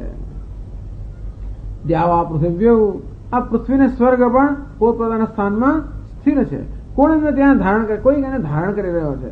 જો સૂર્ય તેને પડી ના જાય બધા, અર્થાત આ બધા આટલા મોટા તત્વોને કોઈ ધારણ કરનારું ન હોત, એમને સત્તા પ્રદાન કરનારું ન હોત તો આ બધા પોતપોતાના સ્થાનમાં કેમ નિશ્ચિત રહી શક્યા હોત? આમ જે કહે છે ને ગામા વિશ્વ ભૂતાની ધારયામી અહમોજસા. આ પૃથ્વીમાં કે જગતમાં પ્રવેશ કરીને મારા ઓજસથી અર્થાત મારા બળથી આ સમગ્ર જગતને હું ધારણ કરું છું. ભગવાન કહે છે આમ જગતને ધારણ કરનાર શક્તિ. આટલા મોટા તત્વોને ધારણ કરનાર એટલું જ નહીં, પણ નાનામાં નાની વસ્તુનું પણ ધારણ કરનાર. એ અણુ હોય કે પરમાણુ હોય કે પછી એની અંદર પણ નાના બીજાણુઓ જે કે હોય એ સર્વને પણ પોતાના સ્થાને ધારણ કરનાર, સર્વને સત્તા અને સ્ફૂર્તિ પ્રદાન કરનાર. એતસ્યવા અક્ષરસ્ય ગાર્ગી પ્રશાસને. એ જાણે કે શાસક ના હોય, ઈશ્વર ના હોય, એના શાસનમાં જ આ બધું સમગ્ર જગત વ્યવસ્થિત ચાલી રહ્યું છે. જાણે કે કોઈ જેમ કઠોપનિષદ કહે છે કે હાથમાં વજ્ર લઈને આમ જાણે પરમાત્મા ન ઉભો હોય. કોઈ સ્વામી હોય એટલે સ્વામીજી નહીં પણ સ્વામી એટલે કે શેઠ. સંસ્કૃતમાં શેઠ એમણે સ્વામી કહેવાય. દંડો લઈને તો એ જ ઉભા અહીં સ્વામી દંડો લઈને ઉભા તો આપણે અપેક્ષા નથી રાખતા. સ્વામી એટલે શેઠ હોય અને પેલા દંડો લઈને ઉભા હોય તો નોકરે બરોબર કામ કરવું જ પડે. અને તે રીતે આ અક્ષર કે પરમાત્મા જાણે દંડો લઈને ન ઉભો હોય, બધાએ ચૂપકીથી બધા એકદમ આજ્ઞાનું જાણે ન પાલન કરતા હોય એમ બધા નમ્રતાપૂર્વક પોતાના ધર્મનું પાલન કરે છે. એટલે આ બધું કહેવાનો હેતુ એ છે કે આ જગતનું આપણે નિરીક્ષણ કરીએ તો પણ આ પરમાત્માનું આજે ચિંતન કરી શકીએ. આ ઋષિ મુનિઓની જગતનું નિરીક્ષણ કરવાની રીત કેવી કે આ જગત કેવું વ્યવસ્થિત ચાલી રહ્યું છે, કેવું સંવાદદાપૂર્વક ચાલી રહ્યું છે. એ વ્યવસ્થિત ચાલતું હોય તો એની વ્યવસ્થા કરનાર, વ્યવસ્થા જાળવનાર કોઈ હોવો જ જોઈએ. આપણો અનુભવ છે કે કોઈ વ્યવસ્થા કરનાર અધ્યક્ષ ન હોય તો વસ્તુ વ્યવસ્થિત ન હોય. દુનિયાનો ક્રમ છે કે અવ્યવસ્થા તરફ જ હંમેશા ગતિ કરે. એવો થર્મોડાયનેમિક્સનો નિયમ છે. બીજો એન્ટ્રોપી ઓફ વ્યવસ્થા. બધી વસ્તુ હંમેશા સ્વાભાવિક અવ્યવસ્થા તરફ જ ગતિ કરતી હોય છે. વ્યવસ્થા તરફ ગતિ ના કરે, સ્વભાવથી બધી વસ્તુ વિખરાઈ જાય. વસ્તુને ગોઠવી હોય વિખરાઈ જાય, છૂટી પડી જાય. એમ બધી વસ્તુઓની સ્વાભાવિક ગતિ કેવી છે? અવ્યવસ્થા તરફ. અને છતાં પણ આપણે વ્યવસ્થા જણાય એ વ્યવસ્થા એવું લાગે છે કે વસ્તુના સ્વભાવની વિરુદ્ધ છે. આમ ખરેખર વસ્તુ પર કશું નિયંત્રણ કરવામાં આવે, એના સ્વભાવનું નિયંત્રણ કરવામાં આવે તો જ વસ્તુ વ્યવસ્થિત રહે, નહીં તો ના રહે. જો નિયંત્રણ ના કરે તો પાણી વહી જાય, ચકલી ખુલ્લી રહી જાય, બધું એવું જ થાય. એને બરોબર ધ્યાન રાખીને ચકલી બંધ કરવામાં આવે, પાણીને પેલી બાજુ વાળવામાં આવે. આ બધું કરવામાં નહીં તો પાણી અંદર બહાર ના જાય. જ્યાં આપણે નળ મૂક્યો ત્યાંથી પેલું વરસાદનું પાણી ના જાય, એ દિવાલો અંદરથી આવે. પાણી બધી વસ્તુનો સ્વભાવ એવો છે કે એમને ફાવે એમ જ કરે, આપણે કહીએ એમ ના કરે. તેથી અવ્યવસ્થા તરફ જવાનો આ જગતના બધા પદાર્થોનો સ્વભાવ હોવા છતાં પણ બધી વસ્તુ વ્યવસ્થિત ચાલી રહી છે. એ જ બતાવે છે કે આ જગતની વ્યવસ્થા જાળવનાર એનો શાસક, એનું નિયંતા એ હોવો જોઈએ. પણ આ કેવો નિયંતા છે? ખરેખર હાથમાં વજ્ર ધારણ કરીને ઉભેલો છે અને એ રીતે જગતનું નિયંત્રણ કરે તો કે નહીં. યસ્ય સન્નિધિ માત્ર. ખરેખર ઈશ્વર કોઈ પ્રયત્નપૂર્વક જગતનું નિયંત્રણ કરતો નથી. આપણા બધા દેવતાઓ હંમેશા ધ્યાન મગ્ન જ હોય છે ને. વિષ્ણુ ભગવાન પણ જગતના નિયંતા છે, જગતના પાલક છે, પણ કઈ ઓફિસમાંથી કામ કરે છે કોઈ? એમની ઓફિસ છે એ આરામથી એમના શેષ નાગ પર, શેષ શૈયા પર યોગ નિદ્રામાં જ છે. કશું કામ નથી કરતા અથવા કશું કામ કરતા એમ જણાતા નથી. અને છતાં પણ જગત કેવું વ્યવસ્થિત ચાલી રહ્યું છે. એ જ બતાવે છે કે આ જગતમાં વ્યવસ્થા જાળવવા માટે ઈશ્વરે કે પરમાત્મા કોઈ પ્રયત્ન નથી કરવાની જરૂર. જો પ્રયત્ન કરવાની જરૂર પડે તો પણ આપણા જેવો મર્યાદિત થઈ જાય.